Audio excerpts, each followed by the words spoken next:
Hello, it is the 19th of March, 2023, and this is an NGL introduction on the topic of de-accumulation as a path of liberation. I welcome you all here into what I think of as pretty edgy, out there exploration. Really amazed how many people actually signed up for this. And I usually like to start by asking people, especially people who've not been here before, what led you to come here to focus on this topic? What are you hoping to get from being here with this topic?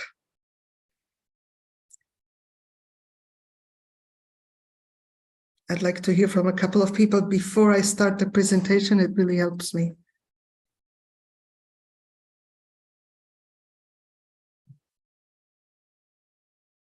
I'll wait. I can tolerate awkward silence. At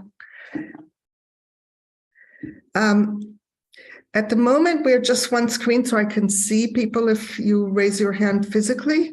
If more people join, yeah. So Adam, Sabrina. Adam. Okay, so I believe this promise to be true, that de-accumulation is a path of liberation, but everything in our culture points the other way. Mm-hmm. And tells us, I am so loving the way you framed my topic for me. So thank you. Yeah. It tells us that actually accumulation will make us happy. Mm-hmm. Yeah. And that ain't true. But the how of the other path is mysterious. So that's why I'm here. Thank you. Thank you very much, Adam. Yeah, I mean, others don't know that you and I have been in a very slow-moving conversation on this topic for several years now. So I'm enjoying the pithiness and succinctness of what you said. Thank you. Sabrina? I'm here for inspiration to stop ping-ponging. I accumulate, I go to minimalism, then somehow the house grows again. And I'm hoping to be able to live what I know, which is that the burden of things pull me down and all of that. So that's why I'm here. And Thank you. Love you and follow you. And I think all inquiries that you have are so thoughtful and actually life-altering. I meant to send you a note for your birthday. I didn't, but love your work. Thank you. Dawn and Jane, and then and Noor, and then I'll start the presentation. Yes, Dawn. Hey, Mickey. Good morning. Well, good evening. So it's really early for you, isn't it? Like 5 a.m.? Yes, no. It is. And then it's 6. Wow. 6. And then I've got another class from 9 to 1:30, so I'm packing it in today. Wow. But this was important to me. I think Lauren and I have practiced non-financial accumulation, which is challenging as we get older here in the US.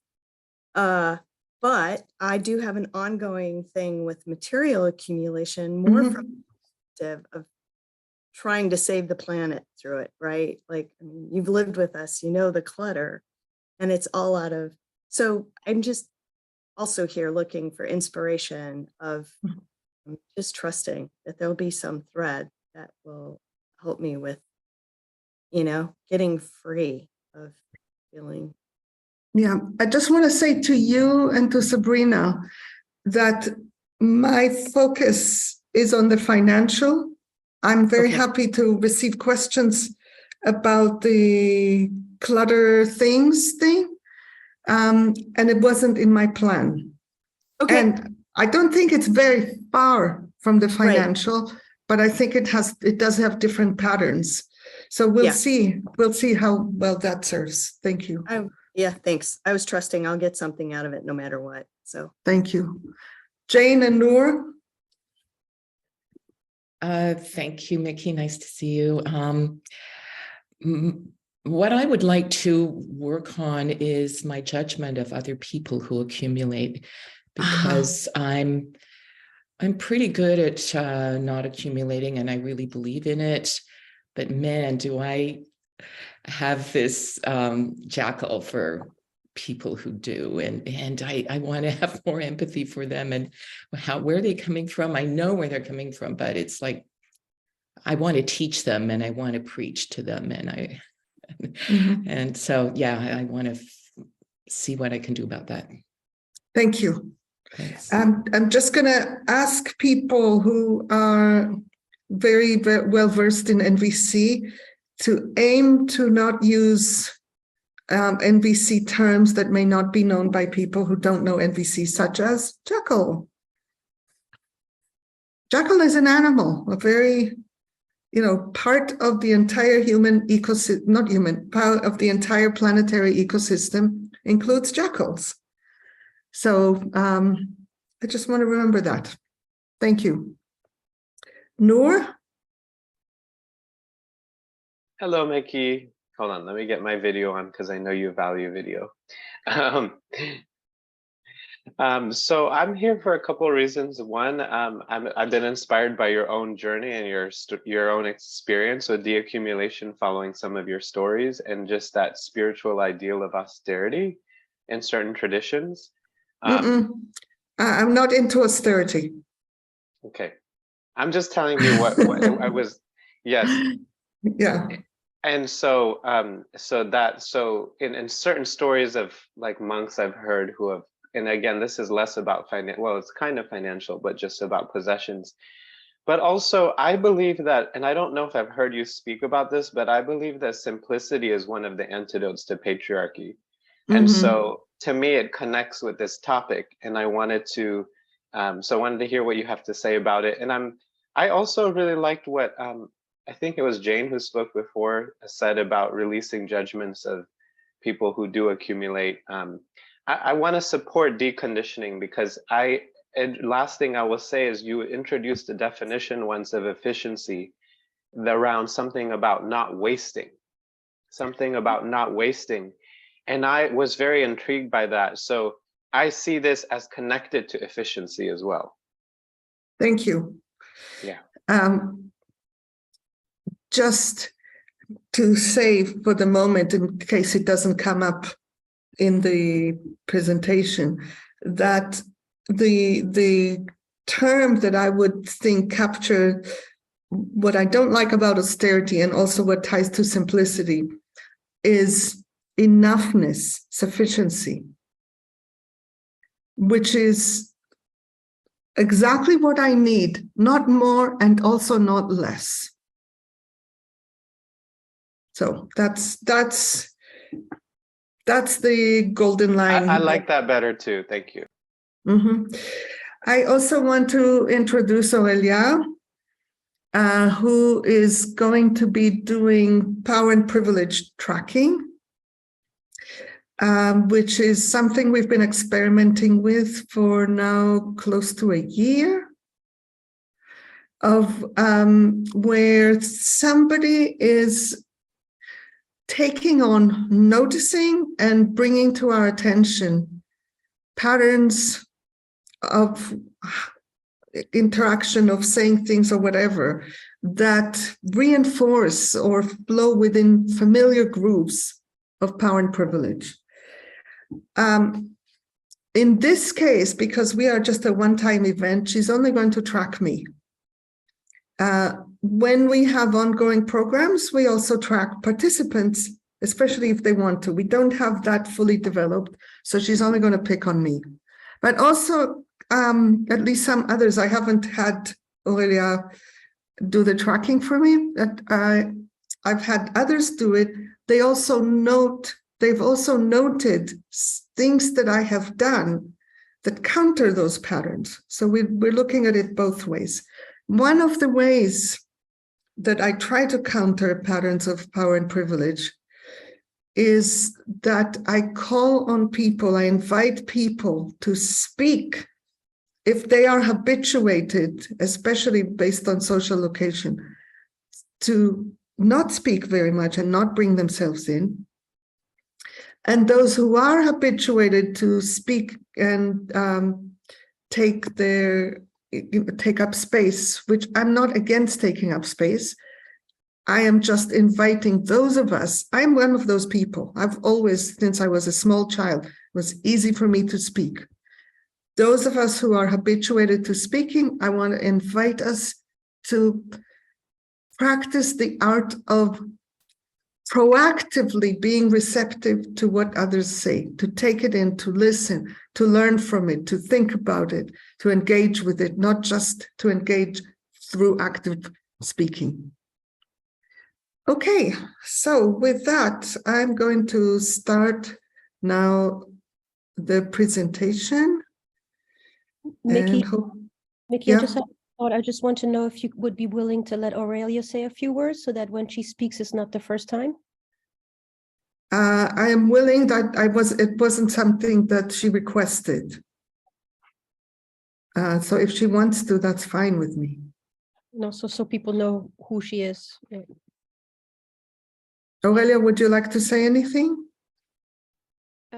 Yeah, I can just raise my hand so people can see me. And just to say that I'm also going to check on the chat. So if you want to send me a private message because there's something related again to the power and privilege. Yeah, that's all for me. Yes, thank you. And Aurelia is only going to be here for 2 hours, not for the whole time. Okay, so I'm gonna go back to the presentation. And those who know me know that I tend to start from vision. I like to have a picture of the possible, of what at least some of us believe we've had for big chunks of our existence before patriarchy came on board. And in the vision, there's trust in life and reverence for life.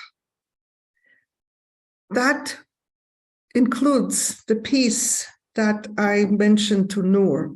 And I want to say for many years, I had a lot of trouble with the word abundance. And I eventually came to see that abundance in the way that it is used in some circles is more about having as much as I want and isn't about what I believe abundance is, which is that everything regenerates. So there's going to be more if we care for it. If we don't care for it, there isn't going to be more. So within that, there is this deep trust that if we take what we need, not more and not less, there will be enough for everyone.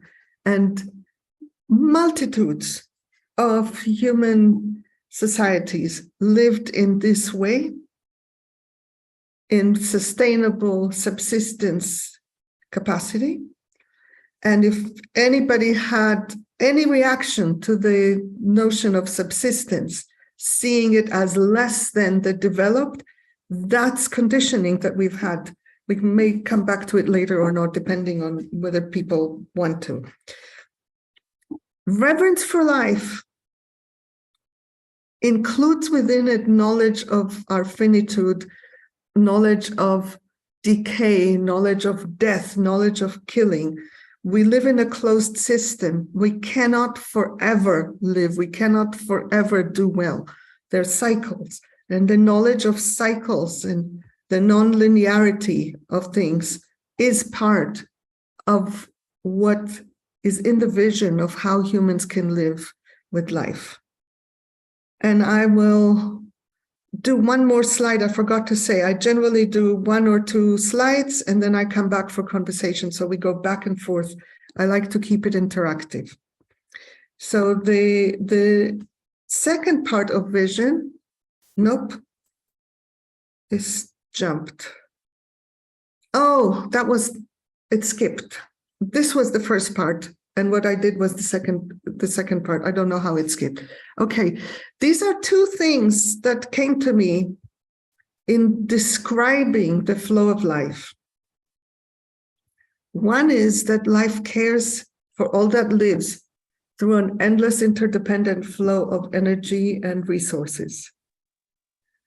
And if you combine it with this notion that decay is part of life, death is part of life, killing is part of life, then to say that life cares for all that lives, it doesn't mean that any one individual being is cared for at the expense of others. There is a mysterious element to it, which also comes into the second part, which is I see life as the constant rearranging of everything in continual integration of all volitions. It's a complex set of words. I don't know how to say it simply. At least I know to say it.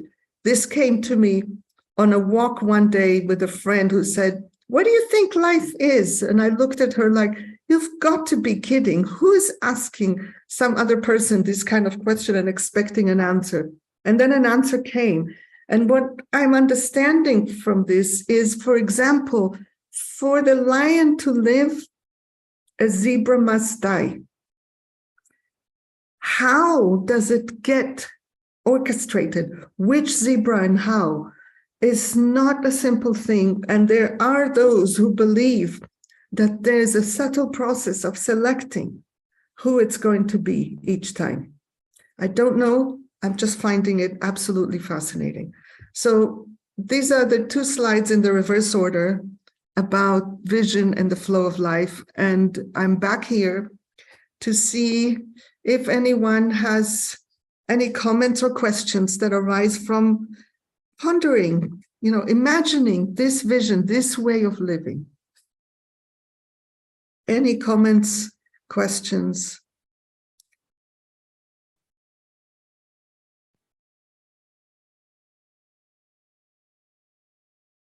Does it appeal? Would you like to live in that way?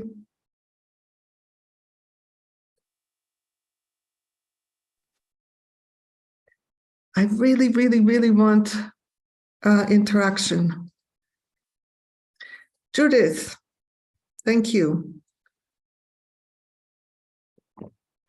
You need to unmute. Oh my goodness, Mickey. It took me a while to even get here, but here I am.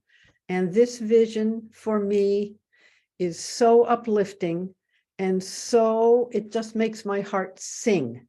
Truly, I know we can live this way. I know it's possible. And I just celebrate that you are doing the work to sort of help it happen. Thank you. Anything else from anyone? Seeing a heart? All right, I'll go back to the next bit, which is what happened that led to us not being there. So what happened is patriarchy, which I'm not going to get into a lot of explanation. There's a lot out there that I put into it, but fundamentally, patriarchy is loss of trust in life that leads to a whole sequence of events. In relation to what it does to resources, is you remember the flow that cares for all that lives, and that each taking what they need, not more and not less, makes it enough for everyone. When you lose trust in life, you start wanting to hold on to things. You start to control, you wanting to control what there is. When there is control and accumulation in a very real sense. It removes resources from circulation. Anything that is accumulated does not circulate and is not available to others. That's one way that we have interfered with the flow. The other is exchange. In the flow, everything moves, and it moves distances in multiple ways. If I give you and you give right back to me, there's no learning, there's no movement that happens in the system. It cancels itself. And it doesn't have trust, because I'm not going to give to you if you don't also give to me. And I'm not going to receive from you without giving you, because I don't want to owe and I don't want to be taken advantage of. These are the two core ways that we have interfered with the flow of life. And the result is that we now have artificial surplus and manufactured scarcity. They come together. There is no poverty that exists independently of wealth. It's very hard for people to take in that it is wealth that creates poverty. Because wealth is production for surplus beyond what is needed, and it depletes. It's a very hard concept, very painful. I remember in some conversation thread, someone once said, everybody's talking about how do we get rid of extreme poverty? And I don't know why people are talking about it. We don't really need to do anything about extreme poverty. If we take care of extreme wealth, extreme poverty will take care of itself. That was very potent for me to hear. So this is the transition, the why we're not living the way that is the vision. And I'm coming back to see questions, comments. What's the impact of hearing this? That intensity of the relationship that I'm drawing between accumulation and scarcity. Jen? What struck me was taking that idea into my own life and my own body, not just on a physical level. I'm also, I sense it on an emotional level, a level where I will hide myself. And I see it as an example, my willingness to speak up or not in these meetings can be a sense of accumulation. I don't have enough of whatever, energy, trust in myself, confidence. And I see the need in myself to really own that and take account of not just the physical aspects of accumulation, the money, the possessions, etc., but it seems like the emotional aspects of accumulation as well. Thank you.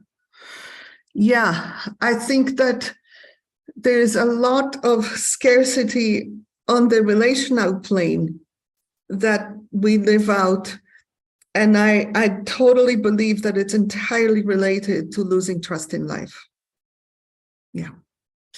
Noor, I'm going to hear from Catherine and then go back to the slides because I prefer to, circulate who I hear from. Thank you. Hi, Catherine. Hello. So both of these slides are resonating with me in that I've been recently doing a deep dive into Indigenous worldview. And this is just all of it, and and one quote that has stuck in my mind and that really came out in this last slide was that generosity is the greatest measure of courage in Indigenous worldview. And so it really, lines up perfectly with what you're saying, that, that not going into war and getting lots of scalps, but like how generous you can be is the measure of how much trust you have in life. Mhm. Yeah, I have come to believe that active generosity is an antidote to scarcity. Mhm. And I remember the moment when that was very vivid for me. In 1997, I was diagnosed with cancer. And the first few weeks of that were very tumultuous. Afterwards, you get used to everything, including having a life-threatening illness that didn't kill me. But in those first few days, I was going into a store and there was someone that was asking for money at the store, the way people ask for money on the streets. And my first impulse was, not now. I have too much going on. And then I noticed myself and I said, this is not how I want to live out this disease, however long I live with it or die with it or whatever. And I went back and I gave the guy money because I was able to recognize I have it. I have it. I can. There's nothing about my condition that means I have to be like this. And it was a very powerful moment. And I think it shaped a lot of how I related to myself during that period. So thank you for bringing that in. All right, I'm going to go back to what I am hoping will support Jane in particular. That when we understand accumulation as loss of trust, that is an entryway towards tenderness. And I'm wondering, Jane, since I can't see most faces, if you can just for a moment open your mic and say if that speaks to you, and then I will be able to see your face and be talking to you while I read from the thing. Would you do that? Jane? Yes, it speaks to me. It changes the level to a higher understanding of Thank you. Great. the systemic view. Exactly. It is systemic. Yeah. Every individual who either accumulates or is the inheritor of accumulation that they are not de-accumulating has their own story. But systemically, when we understand it as loss of trust, as an expression of loss of trust, then it brings tenderness. And that loss of trust is at 3 levels. I already mentioned scarcity, which is loss of trust in natural abundance. If I don't believe that there's going to be more where I am, I'm going to want to take everything that's there to have it for later. Second layer is separation. Here, the loss of trust is in each other. If I don't trust you to care for me, that will feed the accumulation. And we'll come back to this more. And the last one is powerlessness, which is loss of trust in self. And most of us in patriarchal societies don't have a sense of full agency and full efficacy for any number of reasons, which also it's like, okay, I can't do this or that or the other, but I have the money, then that will do it for me. Sitzel, unless it's like really urgent, I prefer to talk after I'm done with the slide. That's fine. Okay, great. And into that loss of trust, what accumulation provide is 3 illusions. And here's where it starts touching on the liberation, because I don't believe we can be free when we live in illusions. So if we want to be liberated, part of it is doing the hard work of facing the truth of life. So one illusion is that we can control life and we don't depend on anything, and we can have security if we have money. Which in this moment I'm thinking, wow, when you think that and then you lose all your money in some stock market crash or something else, that can be super devastating. Not just losing the money, but losing the sense of security that the money gave you is much worse than losing the money itself. And this is at the level of scarcity. At the level of separation, the illusion is that we do not have to depend on other people's goodwill. Because if we have money, we can pay them.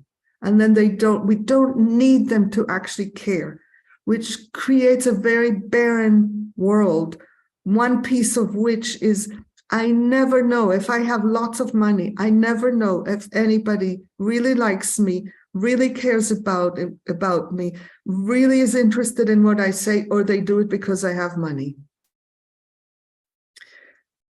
And the last thing is the illusion that we can have enough comfort not to ever need to face hardship. And since hardship is part of life, it's impossible to live through life without hardship. That makes for a very brittle existence that becomes very dependent on certain comforts without which we are overwhelmed. So that's, I think that's enough. I think these slides are very dense, so I want to pause after each one. Sidsel, what's living in you? A dilemma. Mm-hmm. So I love everything you say, and I'm feeling almost like, wow, it could be so easy. Mm-hmm.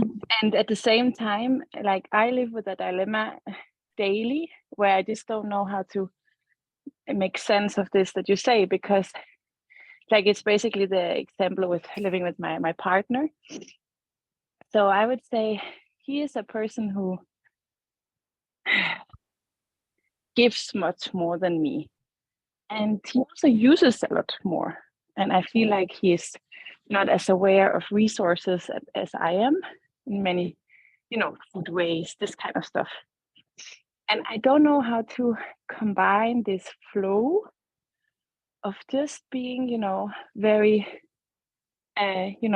using, giving, letting things be used, be taken, be given, when we also have to be very aware of our resources and kind of use things well, and not just give any moment anyone might have a need of some sort. Then we could also feed kind of a pattern where we just get used to not lacking also at times, which is also very important to not, I think, to learn to just say, yeah, it's enough, it's fine, I have enough at the moment, I don't need that also.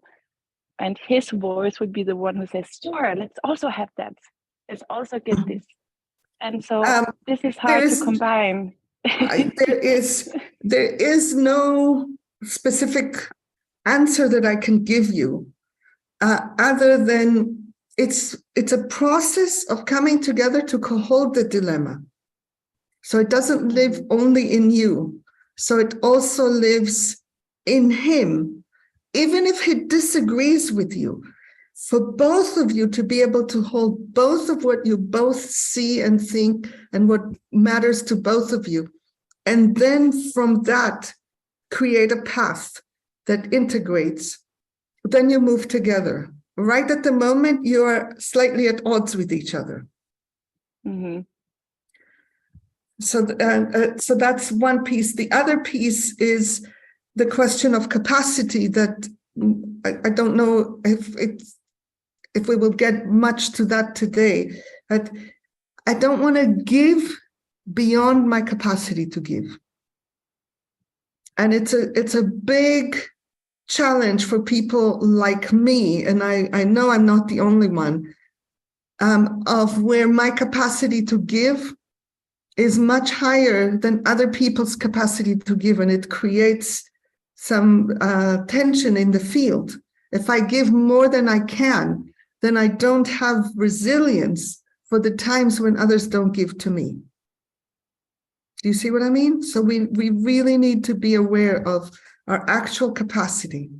What is my actual capacity to give? Not do more than that. Does that help even a little bit? Yes. Thank you. And Chris?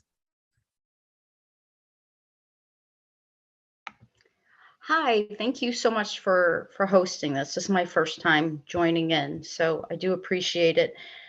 I have some feelings of some anxiety around the security and money and the notion that money buys security. And it stems from me personally, mostly from my strong need for health. Using NVC language need, so what really matters to me is health, both emotional, mental health, and physical health. And there are cases where, for very close friends of mine, they've lost their home because they had breast cancer and they couldn't afford. I got a friend, she had a double mastectomy. She lost her home over this. And sometimes not being able to even go in to so I love the idea, and I think I can bridge. Okay, thank you. The bridge is, it's a fallacy that we can work this out individually. We cannot.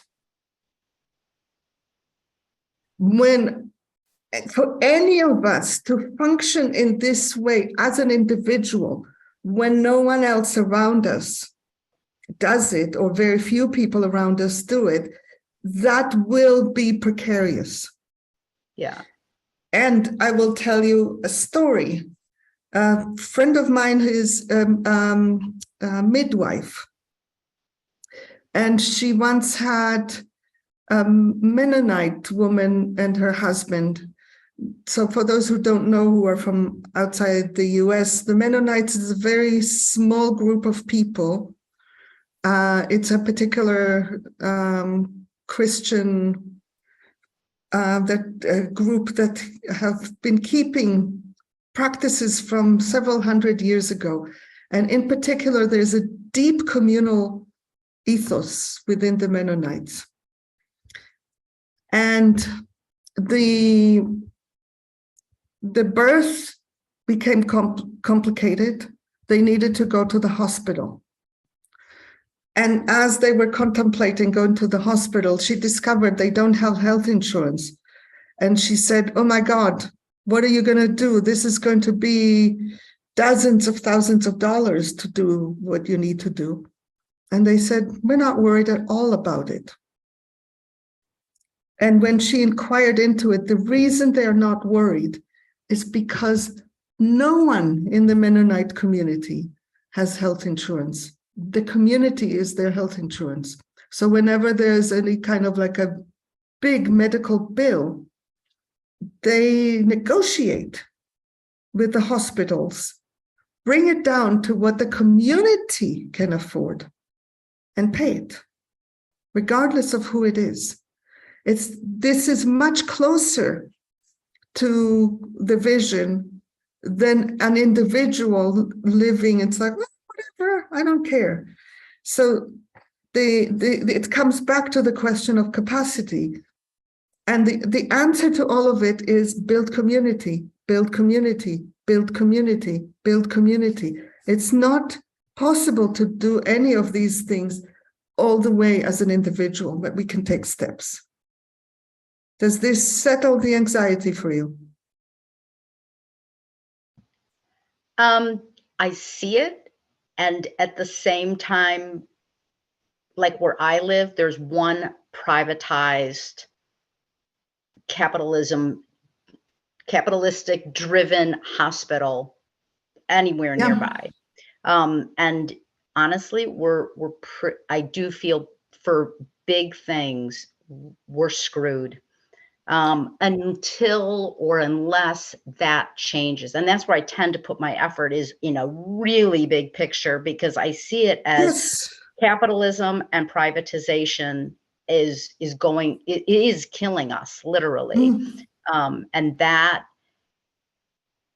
so sometimes I have what one might view as useful anger, because it lights a little fire under my butt enough, as long as it's not paralyzing. And I don't normally find it paralyzing, but I'm in a very good situation to not feel paralyzed right now. But my heart just goes out when I see it crushing people around me, and knowing it can happen to any of us at any moment. And it's heartbreaking. And it still goes back to the question of what is within capacity. And it's rarely that what is within capacity is nothing. And it's rarely that what is within capacity is everything.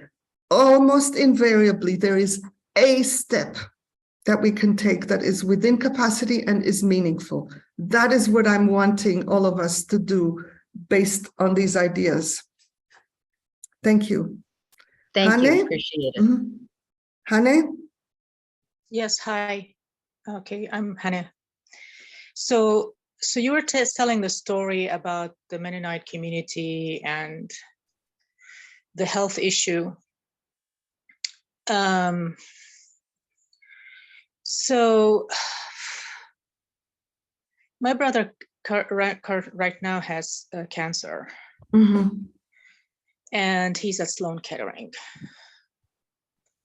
And what we have in our family is that we have community. We're there for him. So he was diagnosed October 6th. And I'm getting very agitated here.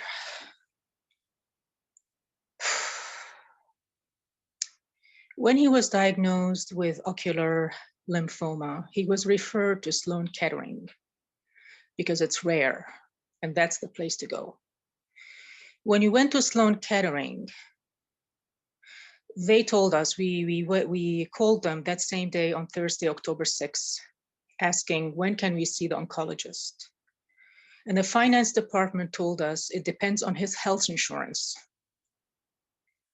What does he have? And so my brother has been losing weight for like 2 years, and he has been seeing different specialists for 2 years. And I'm feeling very, very tender towards you, and also trying to navigate. I don't know. Okay, the issue is that, in my opinion, one can become politically involved. Okay, the US healthcare system is not just for profit, it's for profiteering. And it's so complex, and it's all about these private companies making a lot of money and everyone being so apathetic. So it's not like this vague thing. So it's not like this vague thing. So what I'm asking for is that people becoming active. So I have been calling my politician, my state senator, and it's like that. We want to pass the New York Health Act that would have a normal healthcare system in the United States compared to other developed countries, comparing apples to apples, not apples to oranges. Hane, I'm going to pause you again. I am fully with you, and it isn't the focus for today. But everything is interconnected. In a man-made world, everything is interconnected. Fully with you that everything is interconnected. Where people contribute with their capacity, to actually not be apathetic, to give a little fuck, to make a little effort.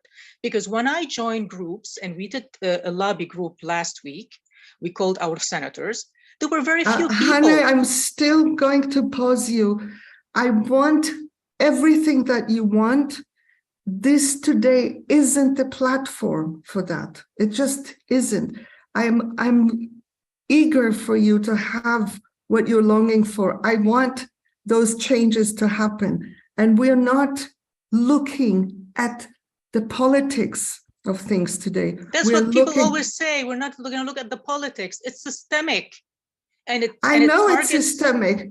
I talk about this. We have to start somewhere, not 10 years from now. We have to start now. Just people are so apathetic. I mean, in Spain, anyway, I'm going to shut up. Thank you. I'm going to shut up. Thank you. I am wanting whatever you want. I am inviting people to take action, just not today. I'm very sad that this is your experience and how lonely you feel. And I want there to be lots of people that respond to your call to action.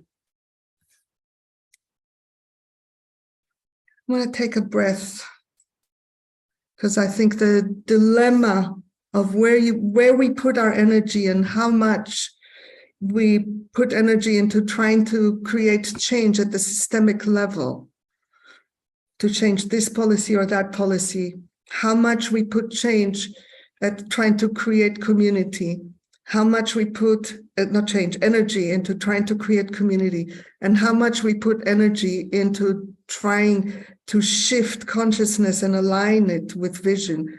All three are necessary. This is one of the things that I got from Joanna Macy. We need all three layers.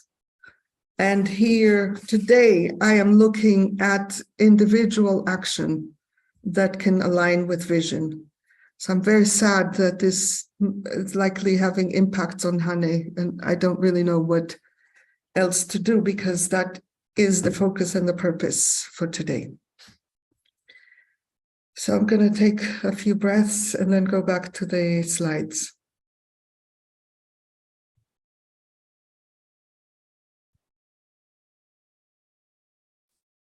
Okay. So then the movements that we do towards going back to trust in life are again at all three levels. We move from scarcity to finitude.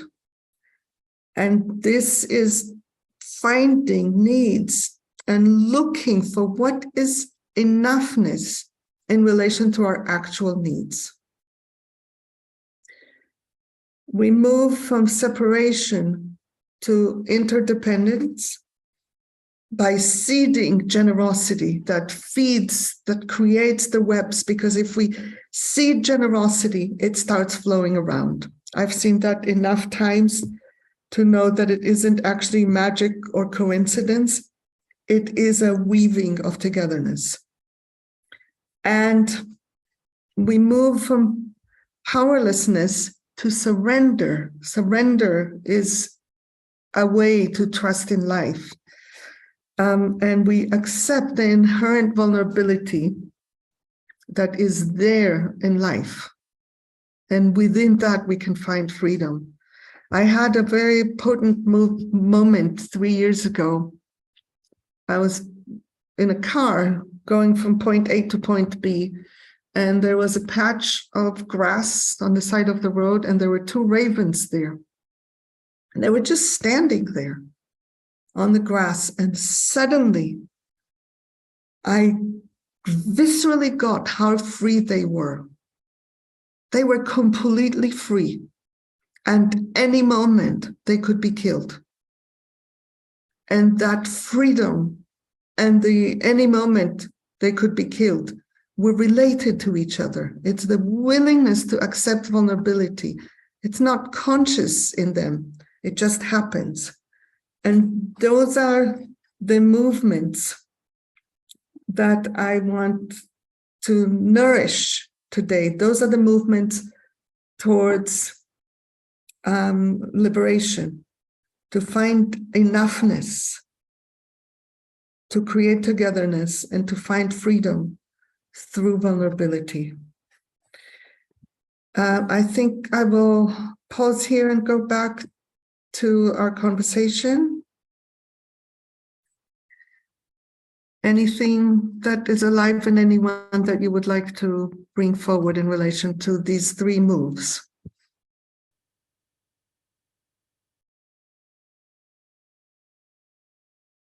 Jane?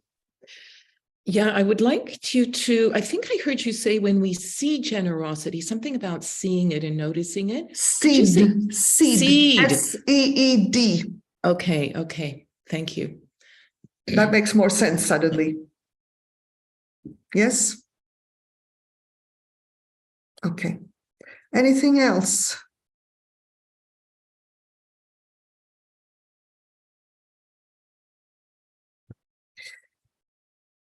All right.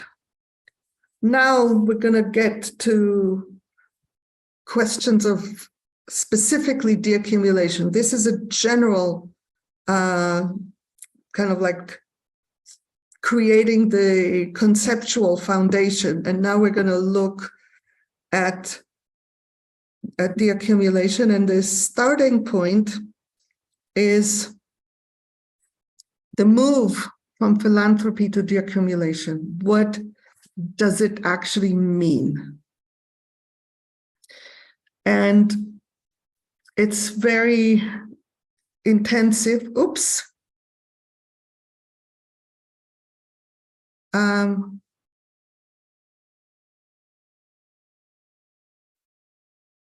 don't understand what happened. Natalie, can you tell me what's going on? Suddenly. Yeah, sorry. I'm trying to figure out how to put Yane and Hannah in a room, and so I don't know if there's something shift on your end. Okay, got it. That's fine. Okay. Okay, thanks. It was just confusing, but I fully understand what happened. So it's starting to think in a different way. So there's a series of moves that convert philanthropy to de-accumulation. One is, instead of thinking of the giving as donating, we realign with flow. And I'm wondering if maybe, yeah, okay. And then what that means is we remember that de-accumulation means we release resources back into circulation. We're not donating. We are realigning with the flow of life to bring resources back into circulation, to undo the artificial surplus and manufactured scarcity. Within that, there's going to be more enoughness overall in the system. We shift from thinking in terms of principle, investment, equity, percentages, all of these things, to thinking about needs. And what that means is really knowing, what is it that I really need? And how do I release the rest of it?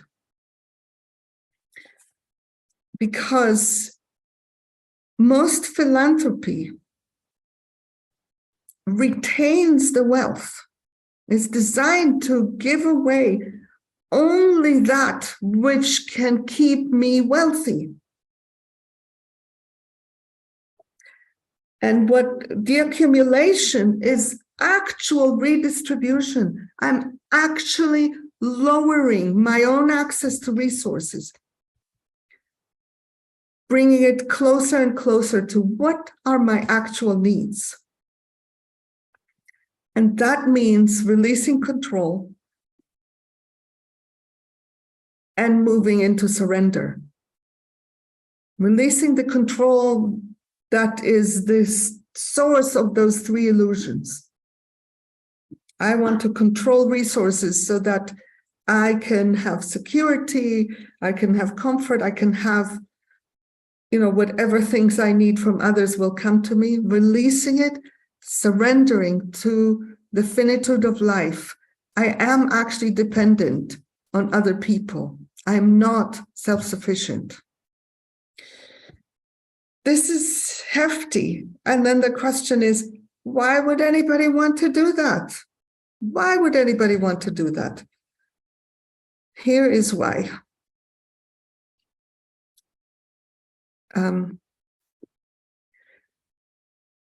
Camila, is it Is it urgent in this moment, or can you wait until I'm done and go back to the talking? I can wait. Okay, thank you. So the thing about the accumulation is that we need to find real reasons for doing it. And that means moving from the moral to the visionary, from the ideological to the practical, and from the outer to the inner sources of motivation. And I'm going to say more about it. Moral reasons have a should energy to them. Whenever there's should, it's because we don't want to. And we try to mobilize the energy of should because it aligns with this value that I have or whatnot, but I don't really want to. And the should is never going to be enough energy to counter the reality that I don't actually want to. The vision, if I do it because of a visionary pull, it points me to what I want for all of us. Remember that vision at the beginning. That's why I would deaccumulate, to align with that vision. It's so gorgeous. It's so luminous. I want to be there. This is one of the reasons why I deaccumulate, because my accumulation actually keeps me from living there. So that's one dimension. The second is that if the reason is ideological, even if the vision makes sense to me, if it remains at the ideological level, it is not going to have enough strength to keep me going when it gets hard. If the reason is practical, it will give me more capacity. And the practical reason is that anything that is more than enoughness begins to compromise quality of life. So the graph that shows how much I have and how good the quality of life is that I have, that graph is not linear, that goes up all the time. It goes up, then it plateaus, then it goes down. Meaning, if I don't have enough to sustain myself, my quality of life is not going to be, it's going to be low quality of life. So if from that place, if I have access to more resources, the quality of my life will improve. Beyond enoughness, the quality of life doesn't improve from having more. And eventually, if people accumulate more and more, the quality of their life isn't going to improve, it's going to decline. And one of the things that people don't necessarily know is that things like addiction, depression, and things of that nature tend to cluster on both ends of the resource distribution. So the people who don't have enough and the people who have too much both suffer. Not that there are people who are free of suffering. In our society, everyone suffers, but the concentration is on both ends. So, the last thing is I want to have inner reasons rather than outer reasons.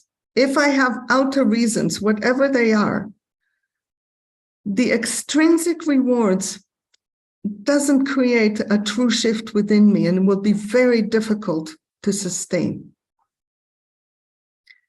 If my motivation is intrinsic, I have more freedom of choice and I'm more able to align means with ends, this will give me staying power with the work. So those are the reasons for deaccumulation. And now I'm going to go back and check in with you. Camila, you wanted to say something. Yes. Hi, dear Mickey. So glad to see you again. It's been a long time. I know. but I think of you almost every week. So I have you super present. So I wanted to, I feel very inspired of what I'm hearing you, this approach. It's the first time I'm listening. Probably you talk about this a lot, but it's the first time for me to listen this. And my question is around the terms philanthropy and de-accumulation, and how to use them in a way that connects with the people that believe that they are a philanthropist. Because if the person see themselves as I'm a philanthropist, that I associate that word more like with something positive. I'm someone that I'm generous, that I want to give, that I want to. Yeah. And then the accumulation puts me like I took more than what I was supposed to took. So how do you connect with the people that are in that place of I don't. having a lot to share? And I don't, Camila. I'm connecting with the people who are interested. The gap that I am crossing here is too big for most people. So I'm not going to try to bring it to people who are not themselves already interested. The journey to understand where philanthropy comes from, what the problematics of philanthropy are, which I'm not touching on today, is a very, very difficult journey. It's an identity, it's a reconfiguring of an identity. And I don't want to bring that to a person who didn't ask for it. okay, so the last thing will be, do you think that the accumulation might have some flavor of wrongness? That can lead people to think I'm doing something that is not I'm really right. loving what you're asking, and I want to ask Adam, because he works with a lot of philanthropists, and I'm very curious what he will have to say about this, if you're willing. About whether de-accumulation implies wrongness of accumulation, yeah? That question? Yeah. Yeah. Well, I find that the same spirit that you are bringing here, which is a spirit of invitation or inquiry, actually works at every step of the journey. So I was thinking about you're kind of like the pilot light, and then you have kind of the work of Edgar Villanueva or Anandra Doradas, who, like, there's another group of people who are specifically kind of trying to have that conversation to the willing philanthropists.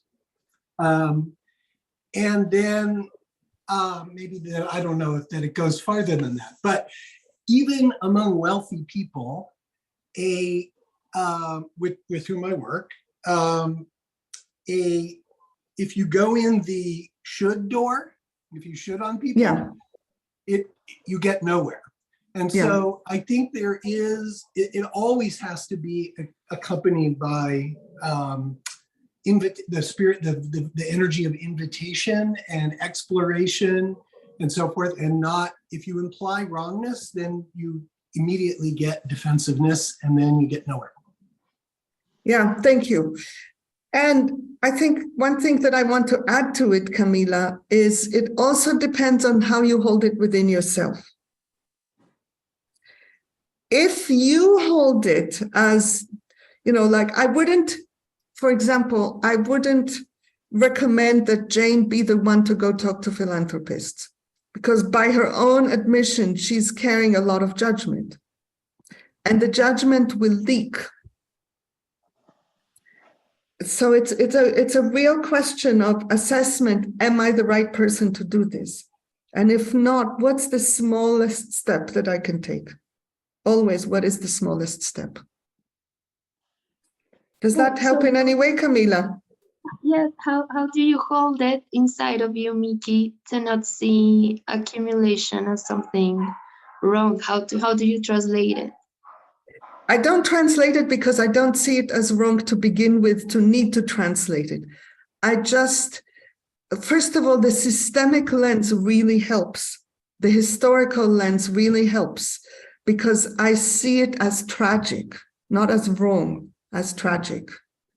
Not tragic necessarily for this or that individual, but just the whole sequence of what has happened to us humans to bring us to where we are now.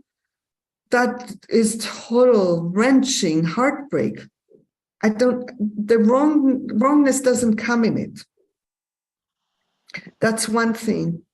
And another thing is I really take time to try to imagine and understand the experience of the people. And I can tell you, I have a gap. You know, I have been for years, for example, trying to understand what the Waltons tell themselves. The Waltons are the owners of Walmart. They are some of the wealthiest people on the planet. And they're full-time workers, people who work full-time at Walmart, need government assistance to have enough food on the table. That's a fact. This is not something I'm making up. This is a fact. And I really put energy. I go in cycles. I haven't gone very far with it, but I go in cycle trying to understand what do they actually tell themselves. Not what do they tell others, but what do they tell themselves about why that is okay. I have sometimes like little threads, but if I don't do that, it's much easier to judge them. But when I do that, even if I don't have the answer, then I know they are exactly human like me. I just don't yet have the imagination to grasp what goes on for them. That's where I want to leave it. Okay? All right. Oh, Natalie, I almost didn't see your hand. No problem. I wanted to know if you could say a little bit more about from donation to realigning to flow. And so what I heard you say is bringing resources back into circulation. So I'm wondering, as you are looking at de-accumulation, it sounds like a very intentional giving with the intention of having the impact of undoing this artificial surplus and manufactured scarcity. So it's not like you just give it away. You think about it where it's actually going to have that impact, or could you say more about what that practically looks like? If somebody invited me to design it, what I would do is, I'm not talking about small sums. If I am someone who has billions to give, billions is something that could change things on very large material planes. What I would do is I would get a random sample of the population. It's the best thing that humans have. A random sample of the population gets good facilitation to decide what to do. That really works well. So I would say, okay, here I have $20 billion to give away. And a random sample, I don't know, do I give it away to the whole world or whatever, but somehow a random sample comes together and thinks together, what is the best thing to do with $20 billion that will support recirculating what is happening in the world? That would be a fascinating project. So integrating those impacted by those choices within the decision-making process.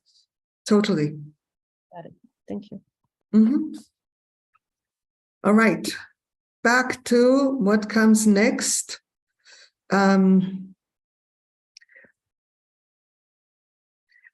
now we're going to look at the obstacles to de-accumulation, assuming that I'm going like, okay, yeah, I want to do this. What are the obstacles? And the first is external obstacles that have nothing to do with me. The first one is related, Natalie, to your question. No, I'm sorry. The second one is related. The first one is there isn't anything in place, no systems that are going to care for those who actually take on shedding resources. They don't exist. And since all of us live within our reference group, people who are going to take on this are going to be, if anybody does, on a significant scale. They're going to get a lot of pushback from people around them. They lose a lot. They can lose a lot. This is not a small thing. I want us to really hold this again in the question of, judging people.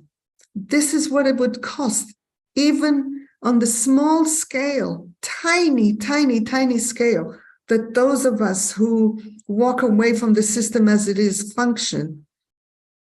There's a lot of pushback from the system, a lot. It's not small. And the more of a footprint you have, the more pushback there will be. The second is the thing that Natalie and I just talked about. The pathways don't exist.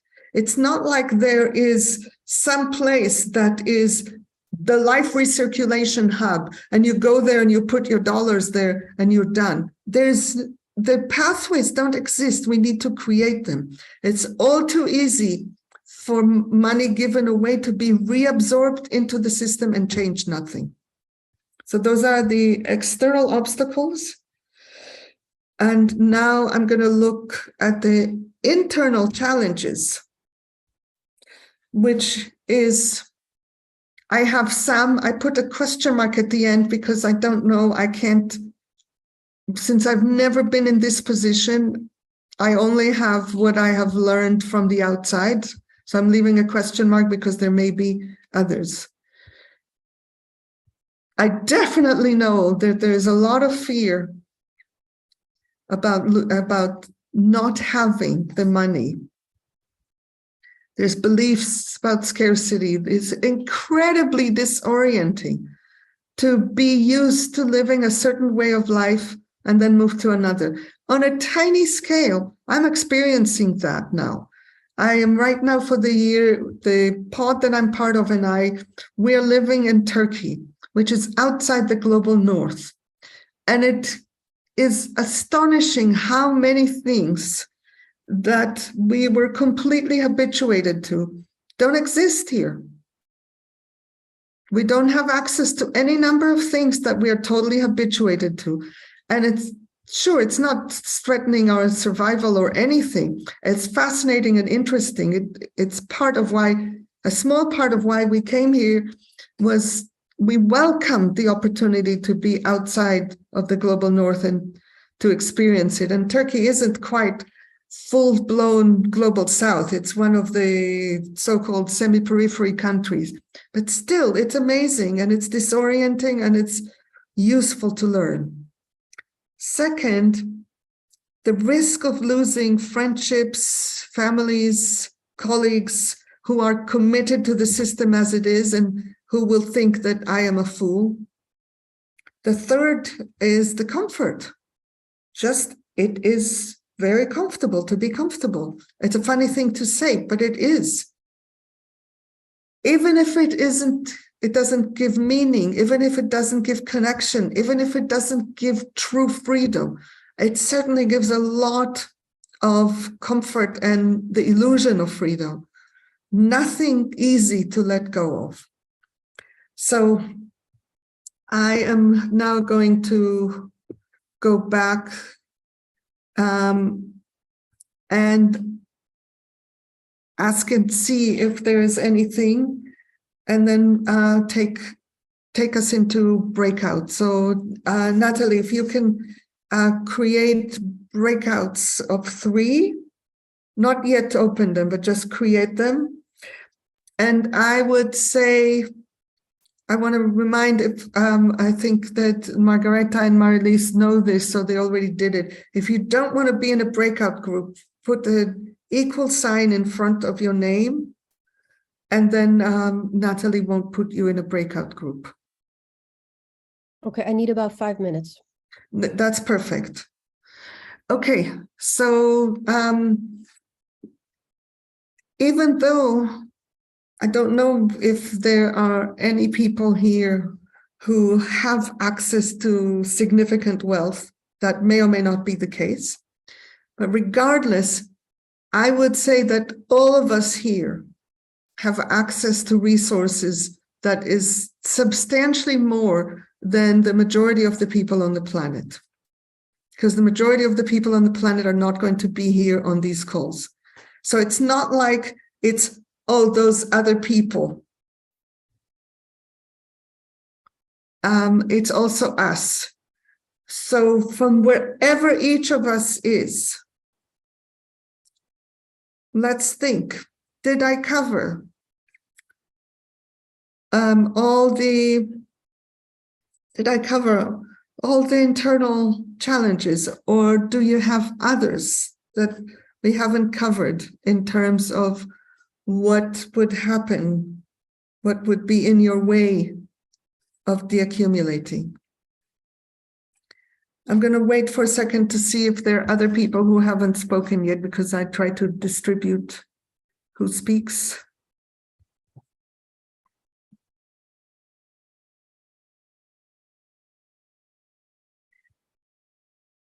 All right, go for it, Camila.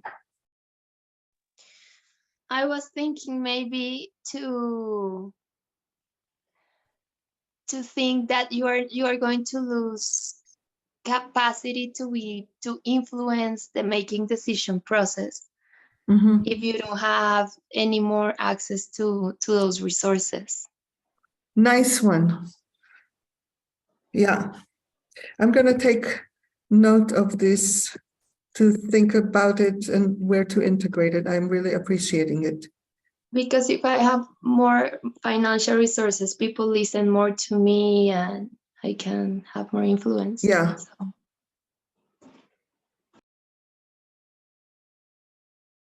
Yes. Thank you. Aurelia? Yeah, I want to say to intervene as a participant, not about the tracking. I think it can touch also a sense of identity. And Adam in the chat wrote about attachment to savior role, which can be one element. But I think attachment to what? I missed that word. To savior role, to save savior. Yeah, that's related to what Camila was talking about. It's not the same, but it's related to it. Yeah. So more generally, I was thinking of the link with the sense of identity and value, because there is something about someone, or I can see in France, like something around having money is in a way speaking about your value, and so there may be something around. Thank you, Margareta or Marilise. And the rooms are ready whenever you need them. Thank you. Yeah, I had an idea of something to like build upon what has already been said. Like I'm thinking about this culture of seeing individuals as the ones who do great things, you know, like superhero movies and all kinds of things. I imagine the shift from I individually, with all the money that I have, I'm gonna like save the world. The shift from that to releasing it into like the system and actually, you know, yeah, like trusting, you know, that. Yeah, like that to me sounds like might be a big shift. Thank you. All right. So I am in a second going to invite you to go into small groups. And I'm suggesting that we take 25 minutes, not for the small group, for each group to decide how much you want to be in a group and how much you want to have a break. So this is 25 minutes for small group time and for break. And we come back in 25 minutes into this room. And what I invite you to do in your in your breakout group is, first of all, just whatever you need to do to digest. This is, you know, like I said, and I think like you all are sensing, this is pretty heavy duty to talk about things at this level. So whatever you need to digest, and if you want to look at what are the external and internal challenges that you might face if you want to reduce your own access to resources more, what would that look like? What are the challenges? We will, when we come back, the remaining slides are about, what is the path? What is necessary to support the path? And that's what I plan to go into after the break. So back in 25 minutes, which means, Natalie, that you give 24 minutes to the groups. All right, see you in a bit.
Welcome back, everyone.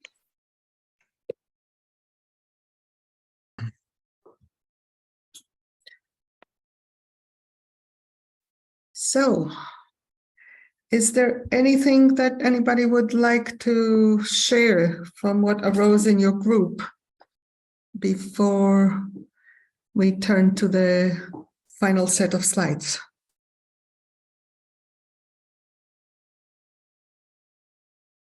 Would you make a signal? Was it helpful? Were the groups helpful? Yes, at least for some people. Okay. So now I want to cover next. Just telling you that I'm leaving. Just telling you that I'm leaving. Okay. Yeah. Thank you, Vera. Bye. Is there anything you want to say before you leave in terms of what you were tracking? No, in terms of tracking, nothing to say. Thanks. Okay. All right. Bye. Okay. So what I'm going to share next is 4 slides that go through 8 steps that are, I guess, my first draft. There may be changes based on what arises here. Although Camila thinks I've been talking about this many times, it isn't actually true. This is the first time that I'm putting all of this together. All right, so I'm going to go back there.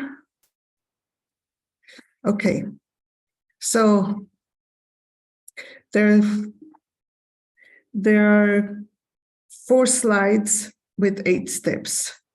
The first step is to establish support networks, support structures.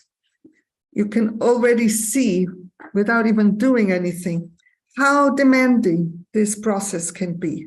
I wouldn't want any human being to engage in something like this on their own.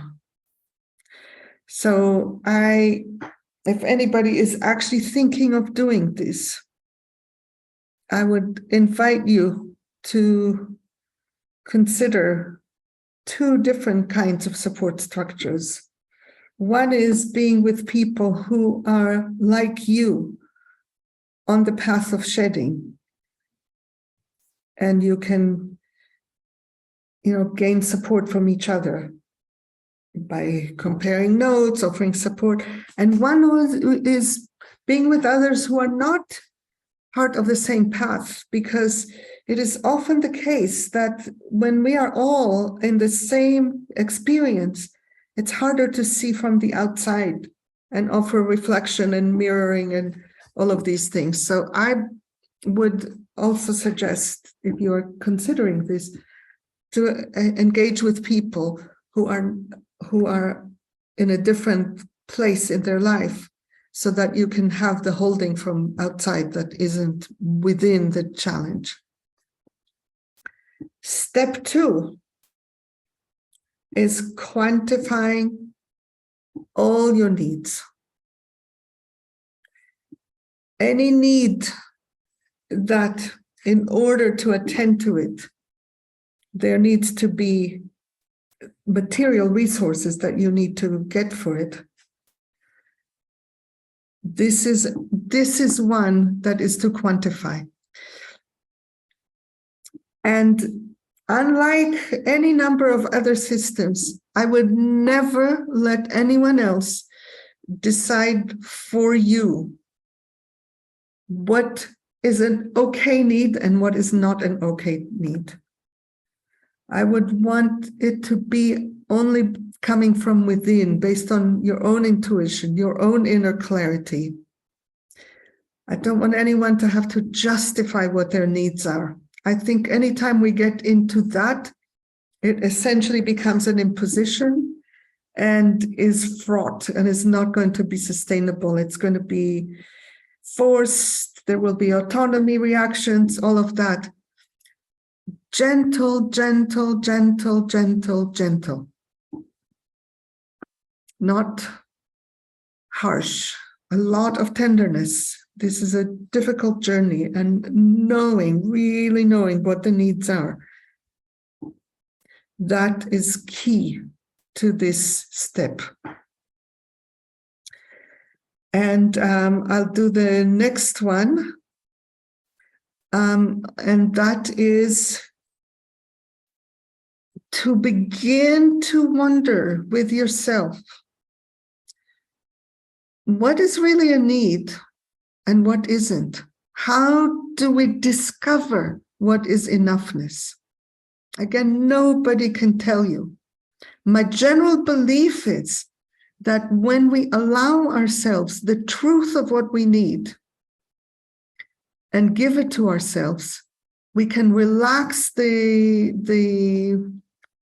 sense of needing to control, the fear of not having enough and all of that. If we actually allow ourselves to need what we need, we come back to the same thing a year later, and suddenly less will be enough this time rather than more, because we have allowed ourselves to need what we need. So I want us to be rigorous with it, to really see, where is there a habit? I don't actually need this. Where am I attached to something that isn't really a need? Simultaneously be rigorous and tender. Next is to actually enumerate all the material resources that you have. Everything that has any monetary value. Enumerate it so that you can then, in a later step, really see what you have and what you need and what you have to deaccumulate. Maybe you don't have anything to deaccumulate and you're done. It has to be true and soft. No hiding from self what is really true, so that you can really do it well. Okay, this is the beginning. We're going to come back for more. And for now, I would like to hear what is coming up for you in relation to what I've shared, these 4 steps so far. Getting support, quantifying your needs, sensing into enoughness, and enumerating what you have by way of resources. What is coming up? What is clear? What is not clear? Overwhelming, confusing. Sabrina? I'm curious if you could speak to being with people that are not on the path. Mm-hmm. Why would that be helpful? Yes. It might be easier for people who are not doing this, who are oriented to supporting you, to give you a perspective like, hey, you're going too far, for example. It's something simple like that. Yeah? Yeah, thank you. Mm-hmm. Camila? Yes, it's are you, this is a propose, are you proposing like to make this an ongoing practice, like I would propose to do it maybe annually. But I like each time that I receive financial resources, to take just what I need and then I don't know, to give, to share the rest that I don't need. I don't know what to say. I can tell you, maybe I think you were present because it was in Costa Rica when somebody talked about a friend of hers who at the end of every winter gives away all her clothes, every single one of her clothes, and doesn't buy clothes, just trusts that she will have enough clothes, and she does this every year. That's an example. I don't know what the rhythm is. The thing is, let's say if I do it every year, and let's say I discover that I need $10,000 for the year. I'm just making it up, okay? And then if you get $2,000 at some point in the year, you know you still need $8,000, right?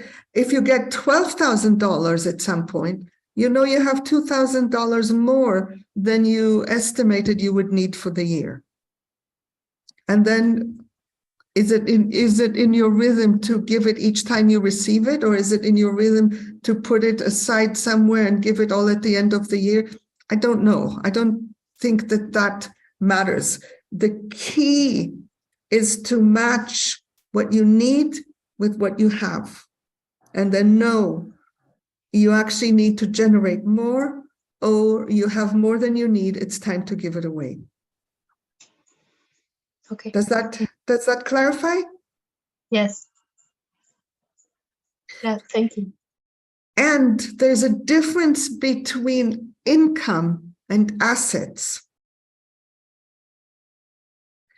Not taking only the income that you need for the year is going to prevent further accumulation, but it isn't in itself a de-accumulation path. Because if you have assets, that's different from income. Do you understand that difference? No, in English, I don't know what's assets. Asset. Oh, do I know how to say this in Spanish? I don't think so, but we can look it up. Somebody look up I can the look word. it up. Hmm? I can find it on Google. Okay, why don't I talk with Jane and then come back to you? Jane, question? Yeah, there's something coming up about concern for the planet's needs. This comes up for me because I have family who live far away, and I took a pledge to myself not to fly. And all of a sudden, my need to see family, and I'm really struggling with this, to try and juggle making agreements with myself about how often I might go to see my granddaughter in London or that kind of thing. So it's like all of this sounds very much within what I need, and I really have a concern for how much our planet can take what we need. Yes, that concern is very real. And to the extent that you are doing this as an individual, it is only when you are aware of the sustainability of life support systems that it becomes a need that you would put on the list. Yeah, I couldn't put it on the list without being aware of it. Yes, yeah, exactly. Mm-hmm. Yeah. Okay. Yeah, and similarly, Marshall Rosenberg, who created nonviolent communication, used to say, for as long as there is a hungry person in the world, my need for food is not met. Mm-hmm. So there is nothing that defines how broad or how narrow you do this. The key is honesty, tenderness, and thoroughness. I can tell you, so far, I haven't heard of a single person who has taken me up on this practice. Wow. Yeah. I take the challenge. Go for it. I would love to hear it. Yeah. Thank you, Mickey. If I am honest and thorough, then the truth will be revealed to me. This is not about disclosing it to others. This is about revealing the truth to me. And when I have truth, I have more capacity to choose. Yeah. Thank you. Thank you. Yane. Thank you, Mickey, for calling on me. Yeah, I'm not sure whether you will cover it in the next slides, but I have a question about, I read in your article about there's something buffering, called buffering, because I thought the accumulation is that you give out everything other than your basic needs, but there's something called buffering, and I'm not sure how to define or how Yes. to calculate. Notice, did anybody hear me say the word basic needs?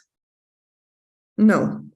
Now we're coming up against a person who hears all your needs and filters it through whatever your life history is to hear basic needs. I didn't say basic needs.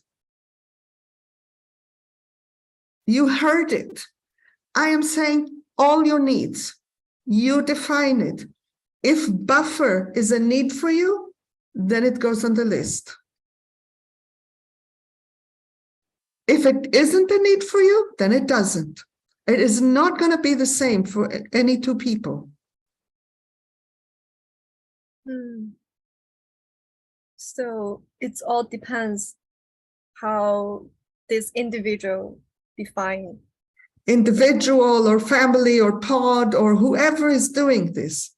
Because, for example, I wouldn't do this as an individual. We do this all the time as a pod whenever we make a request from NGL.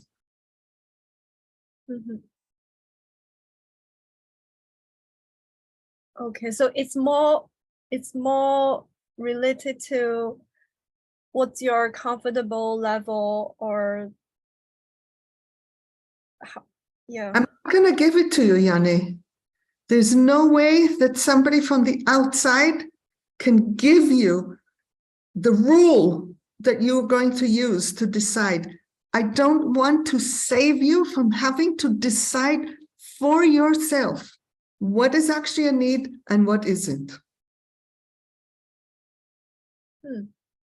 For you.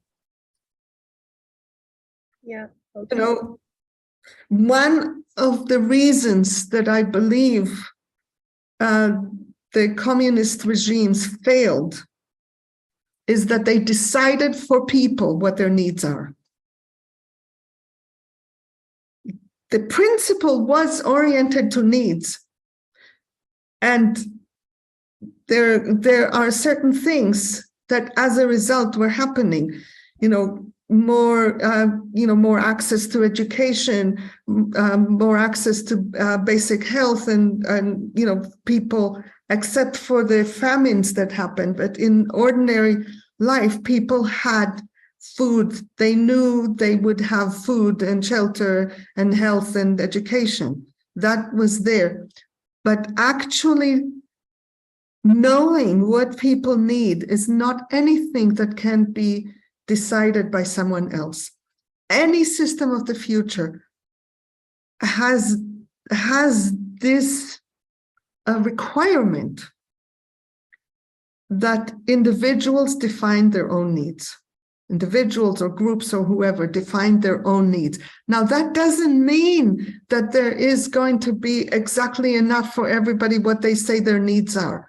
It only means that if there isn't enough, we engage with it and make decisions together based on where is their stretch capacity, not by someone dictating to anybody else what it's going to be. So you need to develop the capacity to decide, I need this. I don't need. Thank you. Yeah. Yeah, thank you. That's helpful, and that's release help me resolve the differentiation between what we are talking about and the communist thing. Yeah. Yeah. Thank you. Marilise? I'm just wondering if there might be some pitfalls to assigning, like quantifying everything in terms of money. Like there's something in me that there's a little bit of resistance or something going on when I. Yes, there are further steps to where we are going to, where I want us to get off exchange and move away from dependence on the market so that we can meet needs with each other and with life directly without money. But that's not this step. Okay. By the way, what you're doing with the Zoom of blurring your background is extraordinarily distracting because one or the other of you is constantly moving in and out of being in focus. Okay. Thank you for saying that. Yeah, we don't have the self view on, so we can't really see it. Well, we'll see what we can do. Yeah. So is this clarifying? This is this settles me a bit. Yeah, like I see, like if that is part of the process, then yeah, I think so. I guess I'm also thinking something about, like, I'm remembering the conversation we had in December about how important it is to not like lump all needs into like one category, or like, you know, to really. Do you remember? Do you remember that? Do you? No, I don't remember things. I will say this. This is about what is possible to do within the system as it is. Yeah, okay. Because what you're talking about is beginning to exit the system. That requires levels of willingness it's a different kind, it's a different vector. Okay? That makes sense. Thank you. Anything else before I go back to the slides? If I remember correctly, we have 2 more, and then we're just going to be in conversation until the end. Judith, did you want to say something? I didn't understand. Okay. All right. So, so that was part 2. Part 3 is one of the most important parts of anything that we want to do that is trying to move even a little bit towards vision, which is mourning the gap. If we don't mourn the gap, what we will do with it is we will get angry or numb or despairing or paralyzed, or we will go on drugs or whatever. The gap is something that we need to hold softly. So mourning the gap is essential if we're going to have energy to keep going. And mourning the gap includes the fact that I can change so little. It's like, even if I have billions of dollars, my capacity to actually change the system is completely limited. I, for example, knew someone and had a series of conversations with that person who was the board chair of one of the largest retail stores in the world. And we had fascinating conversations over a couple of years. And I don't know if it's inspired by those conversations or not, that he made a decision to change something in the way that the stores were organized. And I'm not going to say details because if I say more, it might expose. And I don't want to expose because it's not about that person. So certain items that are very, that kind of like prey on people to consume were moved around, and they were not as in your way. Profits went down. 6 months later, he was no longer the board chair. So you would think, who has more influence than the board chair of one of the largest retail chains in the world? Nope. The system is larger than the specific individuals that are within it. That's a thing to mourn. We can mourn our own lack of capacity. We can mourn the lack of imagination. We can mourn there not being hundreds of other people who want to do this with us. There's so much to mourn. All of it is a necessary step regularly. I mourn more and more over time because the gap between vision and reality, unfortunately, as I see it now, is growing. It's not diminishing. And then, and only then, I want to take material steps. And the principle that I want to do with this is I want to take a step that takes me beyond my comfort level and still staying within capacity. This is where austerity, if you remember at the beginning, Noor was talking about austerity. I am not into austerity. I want us to get our needs met to the extent possible. So I want to stay within capacity so that I have the capacity to keep going. Because if I overstretch, I will lose energy. And I also want to stretch me enough to where there's movement. Because if I stretch me enough and keep going, eventually the stretch becomes integrated and within comfort, and then I can start stretching further. If I overstretch, I'm in stress all the time and I won't grow. Okay, so I'm just gonna pause here and then go back to the conversation. We have only one more slide, so we're going to have quite a bit of opportunity to converse today, which doesn't often happen in these, so I'm really pleased.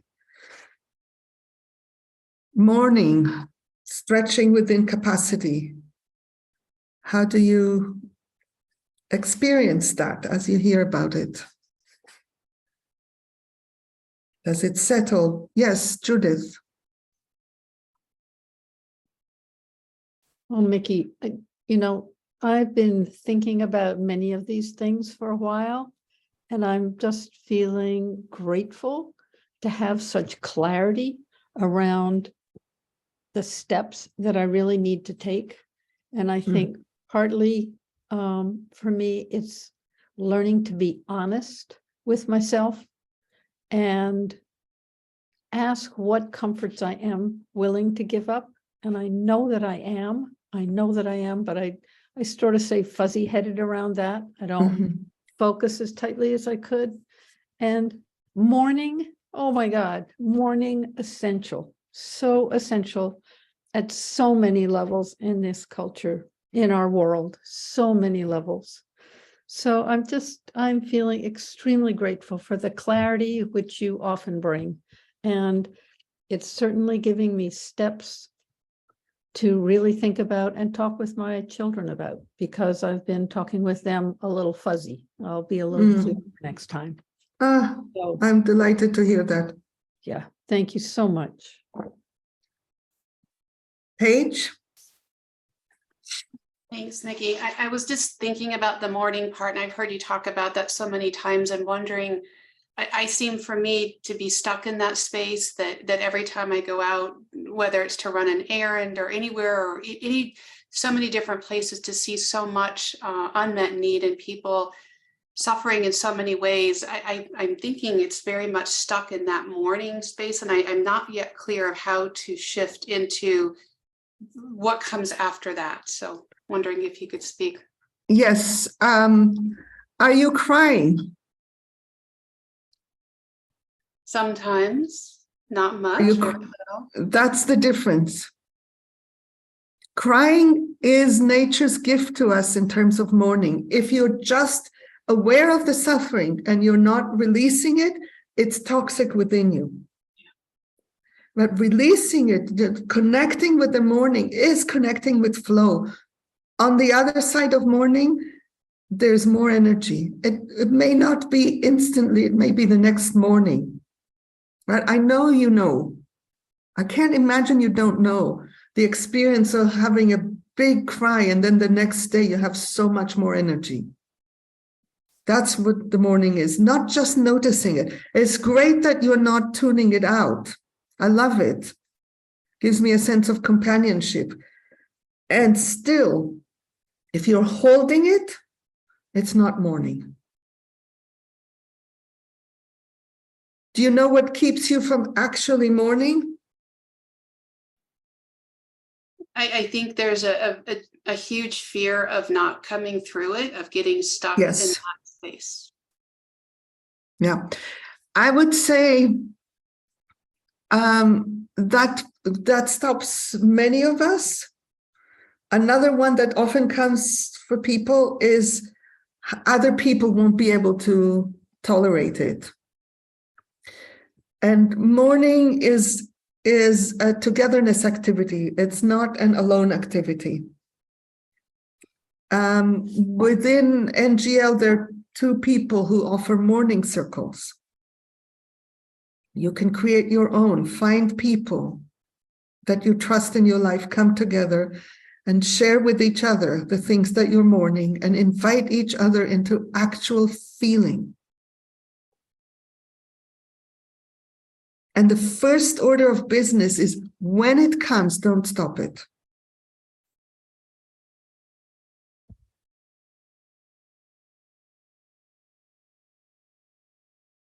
Thank you. Mm-hmm. And Catherine?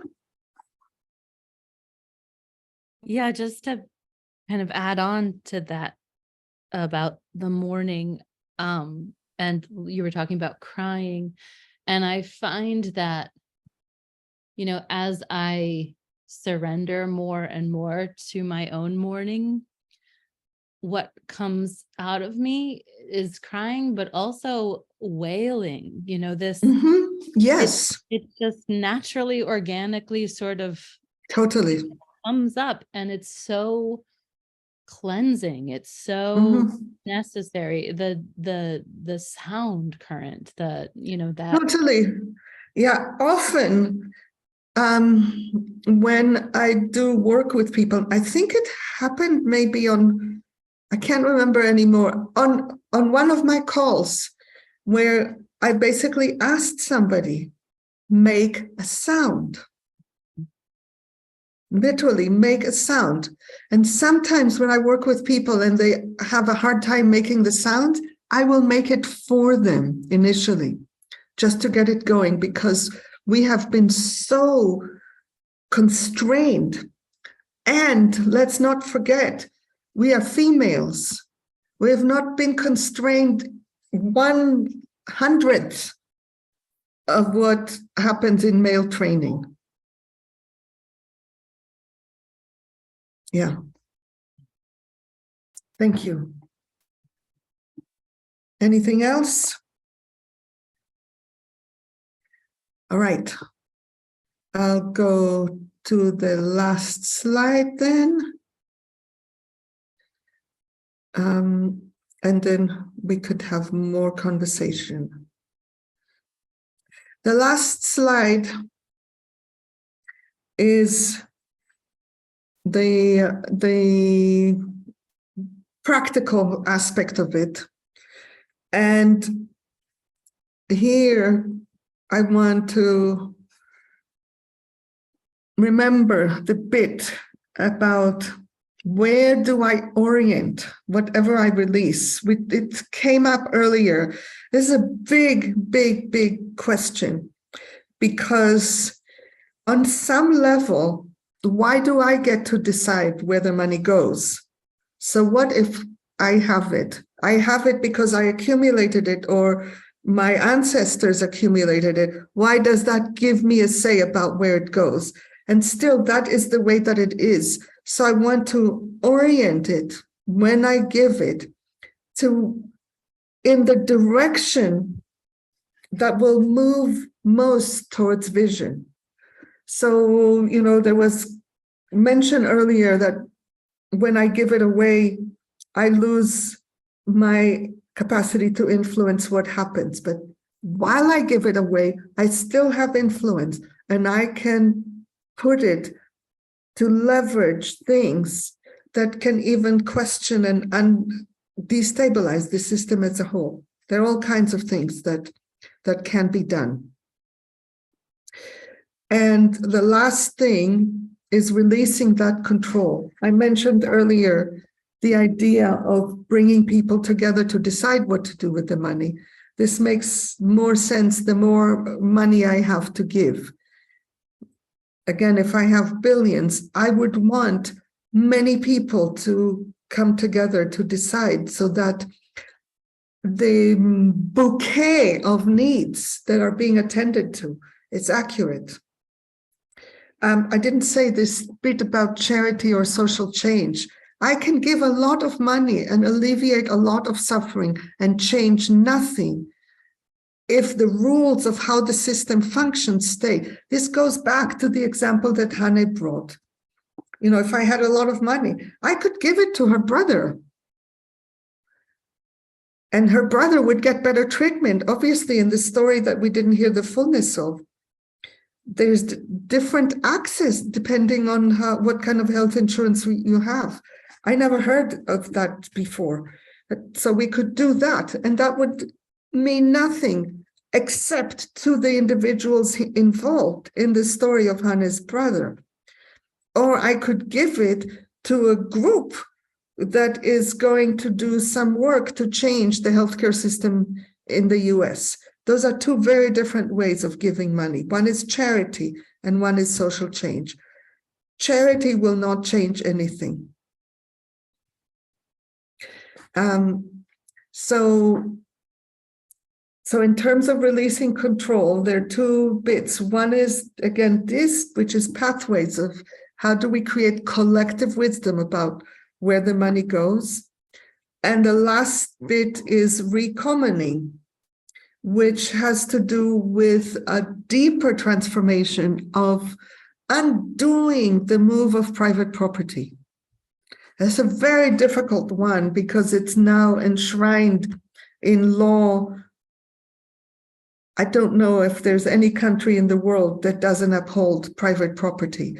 Recommoning is finding creative ways, even within the system, to release the control of private property and to come to a place where every resource that we have is no longer held by me. It is held by some us that is stewarding it for the benefit of all. That's it by way of slides. And this is the first time that it's happened in all of these presentations, that there's actually quite a bit of time at the end for conversation. So I'm opening it. Any questions? People who had, like Noor, you had your hand up before. And I don't know if that's still alive for you.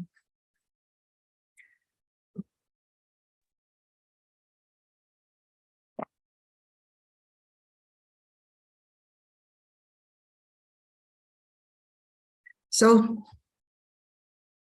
Sitzen. Yes, thanks.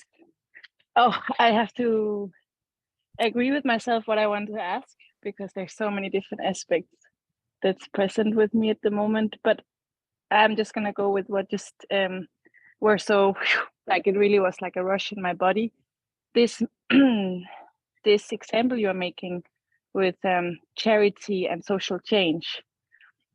I tend to not agree with it, because I've worked in these sectors maybe 10 years of social change. And I do have a feeling that also in that sector, there is a tendency, like let's call it the consultant effect, you know, where everything can become more complicated, and we also need a strategy for this kind of change, and we need to measure this, so this also needs resources. And I start to become more and more present, and it feels so truer to me that, hey, part of my work that I want to do needs to be, yeah, maybe it's called charity, but it's just me moving something concretely with my hands, doing something real, you know, and giving someone money that's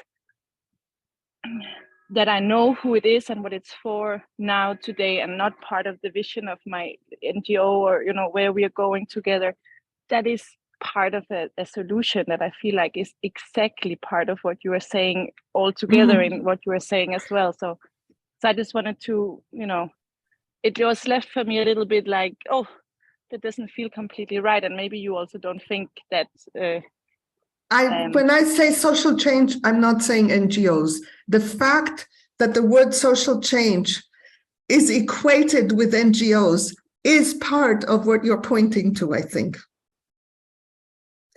And it's part of the cycle of philanthropy, because part of why NGOs function in these ways is because they need to give reports and be accountable to the funding sources. There is a vicious cycle here. I agree. And I would also say my reality here where I live, where it's a little city, Bern in Switzerland, where there is a lot of philanthropy going. And I've also seen there are certain people, and they do tend to show up in these NGO spaces, that also are the people who are very visionary, who are very, bringing stuff forward that has to do with these topics. And they are also the people who ends up receiving money that are, maybe more how you would say the social change, where it's not a structured NGO, but maybe let's say here's $1 million to really try to push this particular concrete project forward. You guys go do it. Let's try. And these are often the same people I see. They just for me in my space here, that's like kind of my truth. But I see what you are saying as well.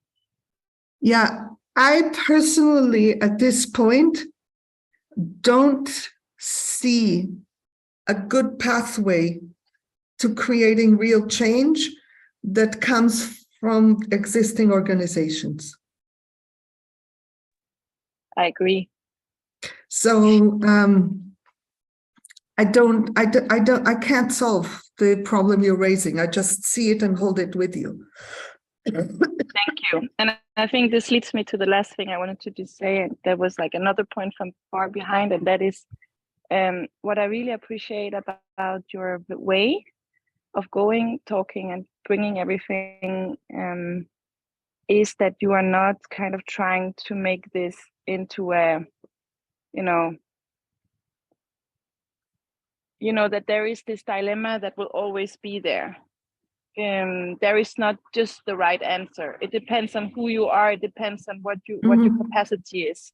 And I love that. It's so important for me to hear it, because somehow there is a similar thing going on with the whole how we solve climate change, because there we also tend to look for the answer, no, it's about electric cars. No, it's not about them, because it's about this. Okay, it's okay. So it's meat. Okay. So, there is all this, where is the right solution? And I feel like within your teachings, there is a very beautiful way of. Oh, you muted yourself.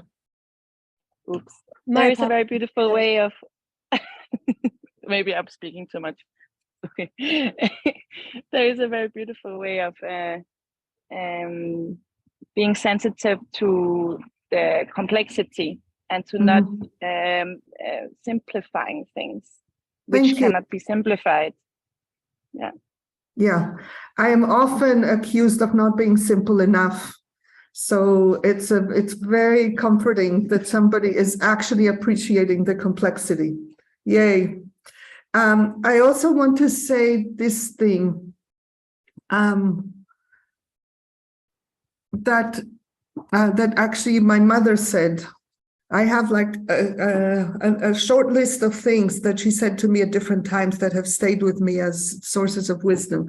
This is one of them, because I was at that time kind of complaining to her about whatever actions some group was taking towards whatever goal it was, and that I didn't agree with them or whatever. And she said this: we don't actually know what is going to move us towards any vision. We don't know. No, in fact, I don't believe there's any human being on the planet who knows. And therefore, for as long as anyone is doing something that isn't actively harmful, let's just let everybody do whatever makes sense for them to do in the direction of vision. And that was very comforting for me in a kind of like a very deep way. So what I am doing, you could say, is entirely ridiculous. What I am doing is coming together with a relatively small group of people and trying to experiment with how things could work. What does it actually look like and feel like to try to live outside the patriarchal paradigm, however far we can go? And what do we have to show for it? Ultimately, nothing. And simultaneously, it is the ground from which pathways can then be offered to people who want them to do their own experimentation. I don't have a sense that there is enough capacity in the human species right now to really take on our big challenges. It's just not there, because we would need to come together, and the coming together just isn't happening. This or that technology is still within the paradigm that we have now. I don't have much faith that it can fix itself. This is why I actually oddly have become a fan of collapse. Because I think when this system collapses, if it collapses soon enough, then in what remains, people might be able to come together and do something. While there's still something that we can eat. Because if we wait 40, 50 years, my understanding is there isn't going to be enough topsoil to feed us. So it's not just climate change. I don't know the number or the specifics, but there are 12 or so planetary limits, and we have crossed many of them. Climate change is only one of them. Does that make sense to you, Sitzen? So yes, anybody? a lot. Yeah. If I can just add something, I think it belongs in there as well. Is it really makes it so clear for me why we need to move beyond this moral things, you know, like we just need to get, that's like the first step, and then we can start to look at what's really needed, you know, and what's really, really real. So yeah, thank you. It's kind of like at whatever scale we can operate, and not all of us can operate at the same scale. At whatever scale we can operate, what is it that is within capacity that will move us based on what's needed and what we have to offer? That is such a simple and elegant, that is simple. Yeah, thank you. Yeah, beautiful. Thank you. What else shall we talk about? I would like to have a little conversation with Adam. I don't know if he would like to have it with me, but I'm curious with what you came here. Where did it land for you? Was it helpful in any way? Yes, it's beautiful. I have a particular area that I'd like to explore with you. I would not have spoken because I don't want the power and privilege monitor to point out that I'm stepping forward, but I should step back. But I never asked anybody to step back. Again, you're hearing it in a different lens. Myself. No, I asked myself to step back. Anyway, she's not here, and she wasn't going to say anything about what participants are doing, only what I was doing. But I'm carrying the awareness. So, first I'll say, I think I intuitively resonate with the approach of no one tells somebody else how much is enough. That has to come from within.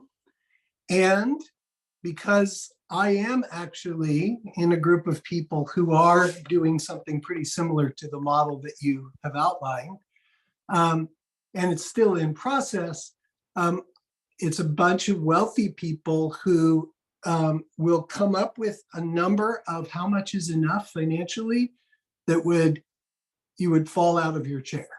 Okay. I know. Okay. And so, okay, you know already. So the question. Do you know, I don't know if you know these statistics. It's one of my favorite painful statistics. It's a study that was done amongst people whose assets were between 25 million and 75 million. Those were the people. And they were asked, do you have enough? And on average, they said, no, if I had 25% more, then I would have enough. At whatever level they're at. At whatever level, yeah. Always 25% more, right. So the question I have, Nikki, is, can you live with that? And I'm going to guess that the answer is yes, that if a billionaire says 100 million is enough, well, then, you know, what I was saying in my breakout group, at least they are moving from the cycle of accumulation to the other direction, the cycle of yes. So but but you know, in this community, that number is so like, you got to be kidding, right? So how do you hold that?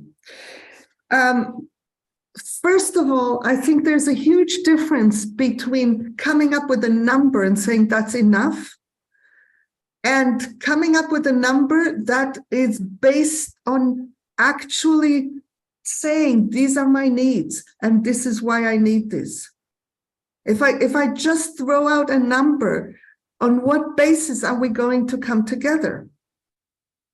That's number one. Okay, but I just say, like, this group is not doing that. They are like working with their financial planners, and I need this much to give to my children, and I need this much for vacations. And okay, so they're doing that work. The way that they make those judgments might not resonate. Okay, so ultimately, I would say the mechanism that would correct this is intimacy. And here's how I mean this. To be in a group where there's enough trust that somebody else could say bullshit, and not as in, I'm saying bullshit and therefore you need to change.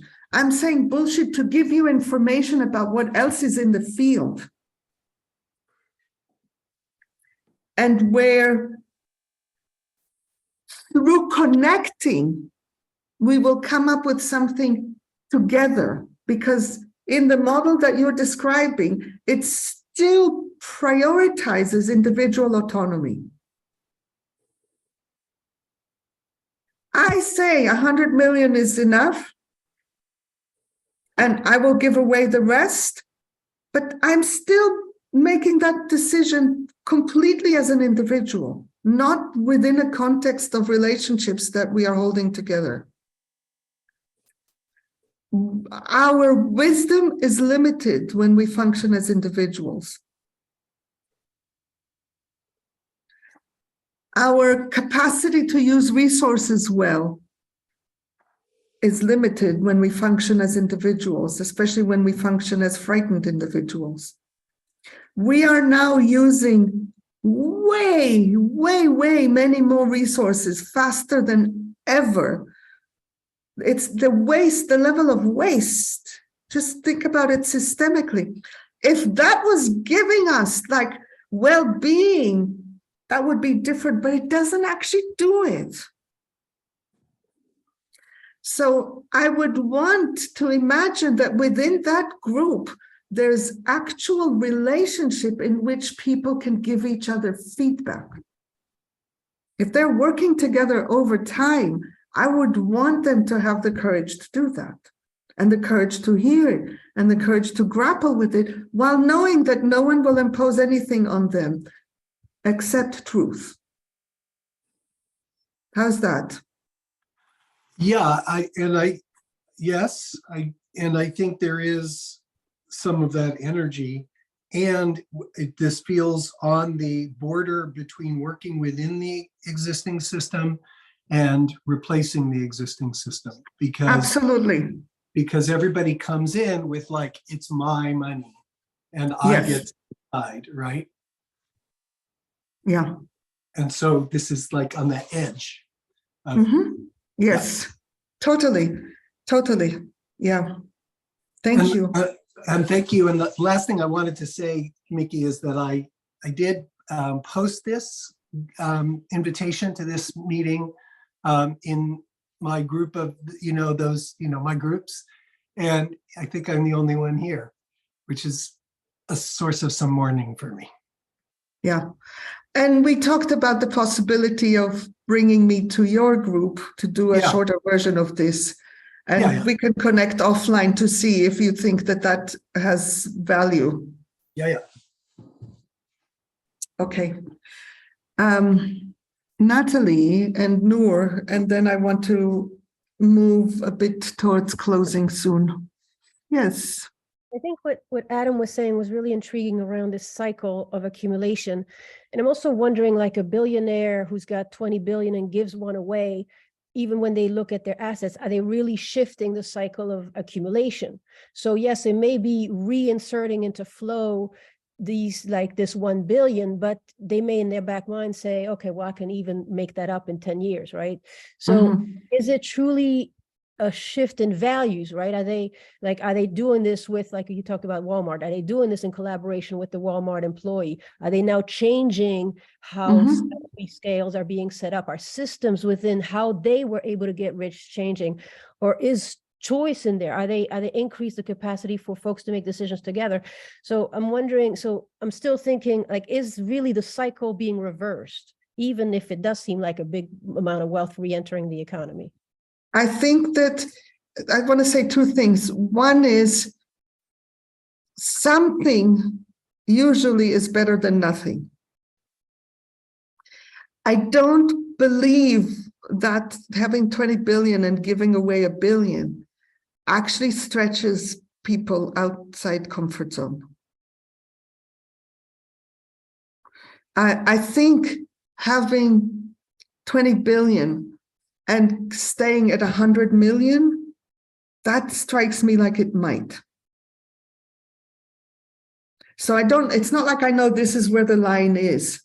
There's something about giving away the majority of it, not even half of it, like there's this move to give half of your assets or whatever. But it's like I want people to rejoin humans instead of living in a place where there's so much protection that you're not exposing yourself to being affected by other people. Not consciously, but it just cannot happen unless you take steps towards rejoining the rest of the people. Being in a group with other people and making decisions together is a dramatic change in human experience. When you're used to being the one to decide, and then it happens. And that's what I'm saying, like, unless there's a systemic shift in the values you're making decisions with, like, is it really systemic? I mean, even if you are staying and giving the majority of your wealth away, is it really affecting the system? Unless you rejoin togetherness, unless you're doing it in community, unless you are. Yeah, let me say this. I would be thrilled to actually conduct this experiment to see how far it goes, if there are the people who are ready to do it. I would, stop doing other things. I don't know exactly what I would stop doing. If there were people, a small group of people who said, we are in it for real, let's see how far we can go, I would accompany them. I would give them everything I have, and I have a lot to give. Because I think that without that kind of shift, we won't go anywhere. Sooner or later, that shift will need to happen. And I'm hoping that it won't happen through such a major collapse that everything goes away. Yeah. Noor? Hello, Mickey. I'm sitting with a lot of sadness right now, and my consistent experience since being introduced to your work is like a feeling of overwhelm and sadness, and I feel like I've given myself some space to grieve. But what I'm noticing when I'm really honest with myself is like a baseline of low hope, like hopelessness. And I see that this is my barrier to engage more with community, which is what I long for. And because I really like don't have a lot of, and I know you prefer the word faith over hope, but I guess I don't have a lot of faith that like things are really going to change, you know, in any dramatic way. I think that I can't say that I have that faith that things are really going to change. What I have is humility that I don't know. I don't actually know what is possible and what is not possible. In my mind, there's just as much hubris in saying things are never going to change as there is in saying, oh, come on, things are going to change. Technology will solve it, or this will solve it, or humans will be awakened, or whatever. To think that we know what's going to happen is within the problem. I don't know. I am giving my life to trying, but I don't know. Well, what can you say to me? Because I notice in certain areas of my life, I'm not stretching enough, which is something you talked about, stretching enough. And I want to do that. I feel like you're going to tell me to more and more, but do you have any advice you can give? Because this is where I get stuck with the hopelessness. An example. Okay, I guess I'll just use something from today. So I notice on your calls, I often do not gravitate towards doing breakouts. I'm a little embarrassed at exposing this, but I don't gravitate, and I think it's around my block with community. I'm like I don't know what. It's kind of like what you were saying earlier. Mm-hmm. What could happen if you joined such a group? Worst thing that could happen? I guess there's a part of me that's like, I guess I'm afraid of conflict or wasting my time or like. Yeah, that's where you're keeping yourself outside the rest of the human race. Yeah, I know. But what you just said. I don't think you're a billionaire. I don't think you're a billionaire, but it's the same move. No, I'm not. Yeah. Yeah. Anything you have to say around this? Try it out. Okay.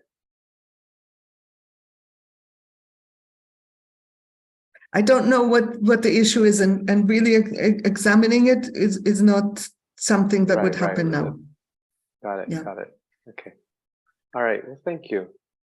You're welcome. Sitzel.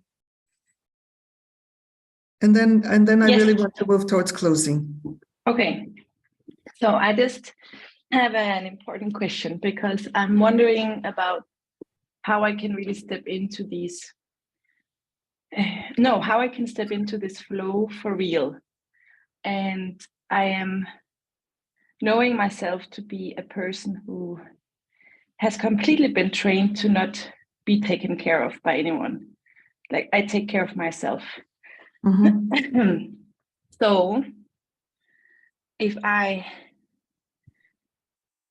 not just participating in a way where, I'm participating in a way that makes me feel like, or that leaves me inside of my comfort zone where maybe there are places where I should give a bit more or be more generous and see the opportunities where I could stretch a bit more. But it makes me terrified to have the feeling of, it makes me terrified to think about if it would be the other way around, if I would need something and have to ask for it. That's it. That's the loss of trust in life. Exactly. That's the seed of it. And that's why I'm realizing that for me to just now go out and be more generous or to try to give more in moments where I might hold on to things I could give is not the real task for me. You know, it's not the real challenge. No, maybe your task is to make your needs visible. Yes, and ask but others. all my needs are taken care of by myself, or at least that's my feeling, but maybe that's where it should start. I think this is. Can I give you an example of how that is not true? Yes. Who made the earrings that are on your ears? Which one? This one? Doesn't matter. The hair thing. I think you're talking about this. Yeah, a good friend. Okay, so there's a need that you are not taking care of by yourself. Mm-hmm. That's just like such a microscopic example. Just what then the practice for you that I would give is review your day and look at all the things that other people did and that non-human life did for your needs to be taken care of that day. And start building an actual database of how much of an illusion it is to think that I'm taking care of all of my needs. You're not. And that I'm independent. Yes. Okay. That's actually makes me feel a bit uncomfortable. Great. Okay. Okay, thank you. Before we close, I want to invite all of you to consider if it is within your capacity to give more money to NGL. All the money that those of us who are within NGL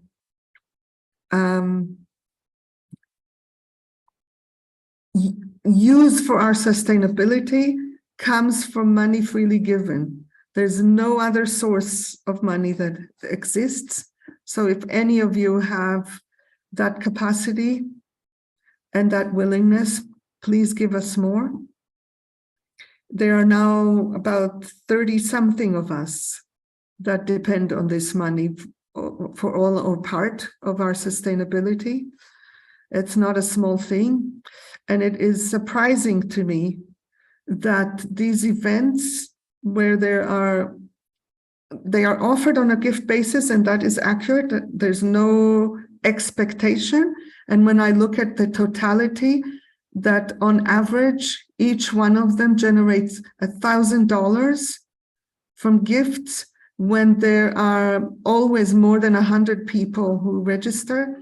There's something in that picture that leads me to believe that people are not actually orienting to our needs.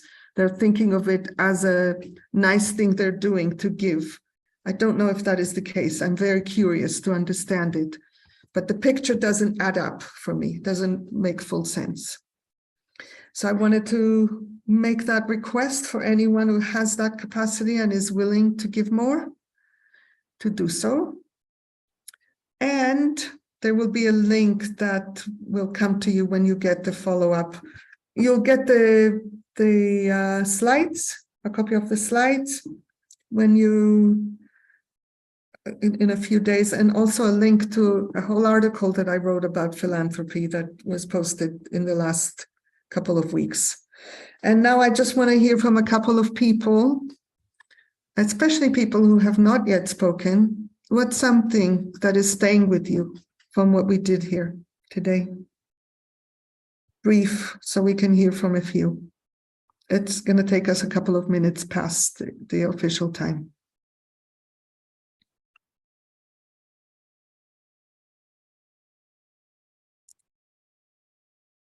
Steve. Yes, what really stuck with me is this concept of orienting to the whole thing with humility, admitting I don't know, I'm curious, I would like to know, I would like to understand, and seeing that the Waltons and the billionaires not as wrong or as greedy, or not judging them, but just wanting to understand what needs of theirs are being met. Thank you. Mm-hmm.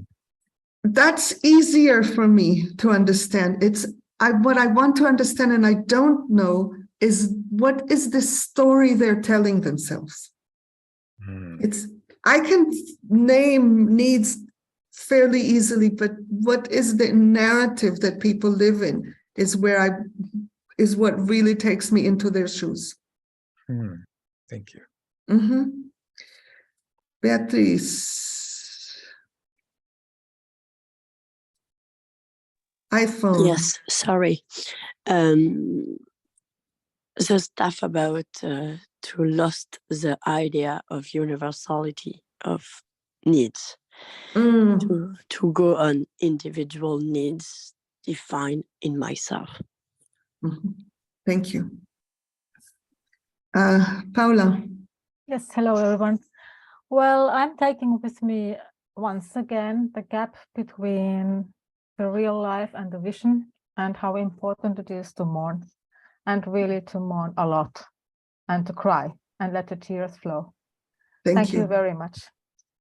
Thank you. And Paige?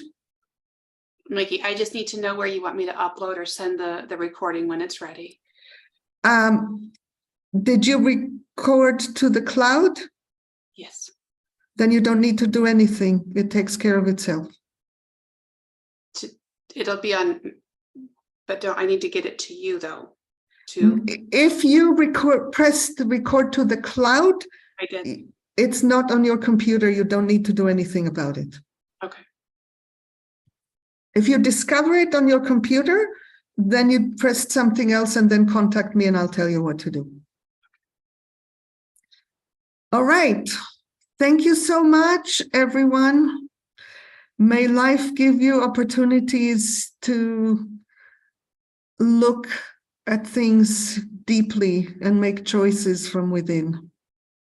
Bye.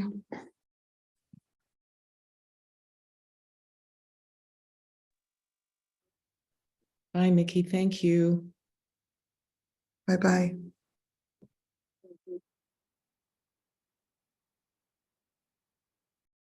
Thank you, Mickey. Thank you. Thank you, Thank you. Mickey. Bye. Thanks. Bye. Bye.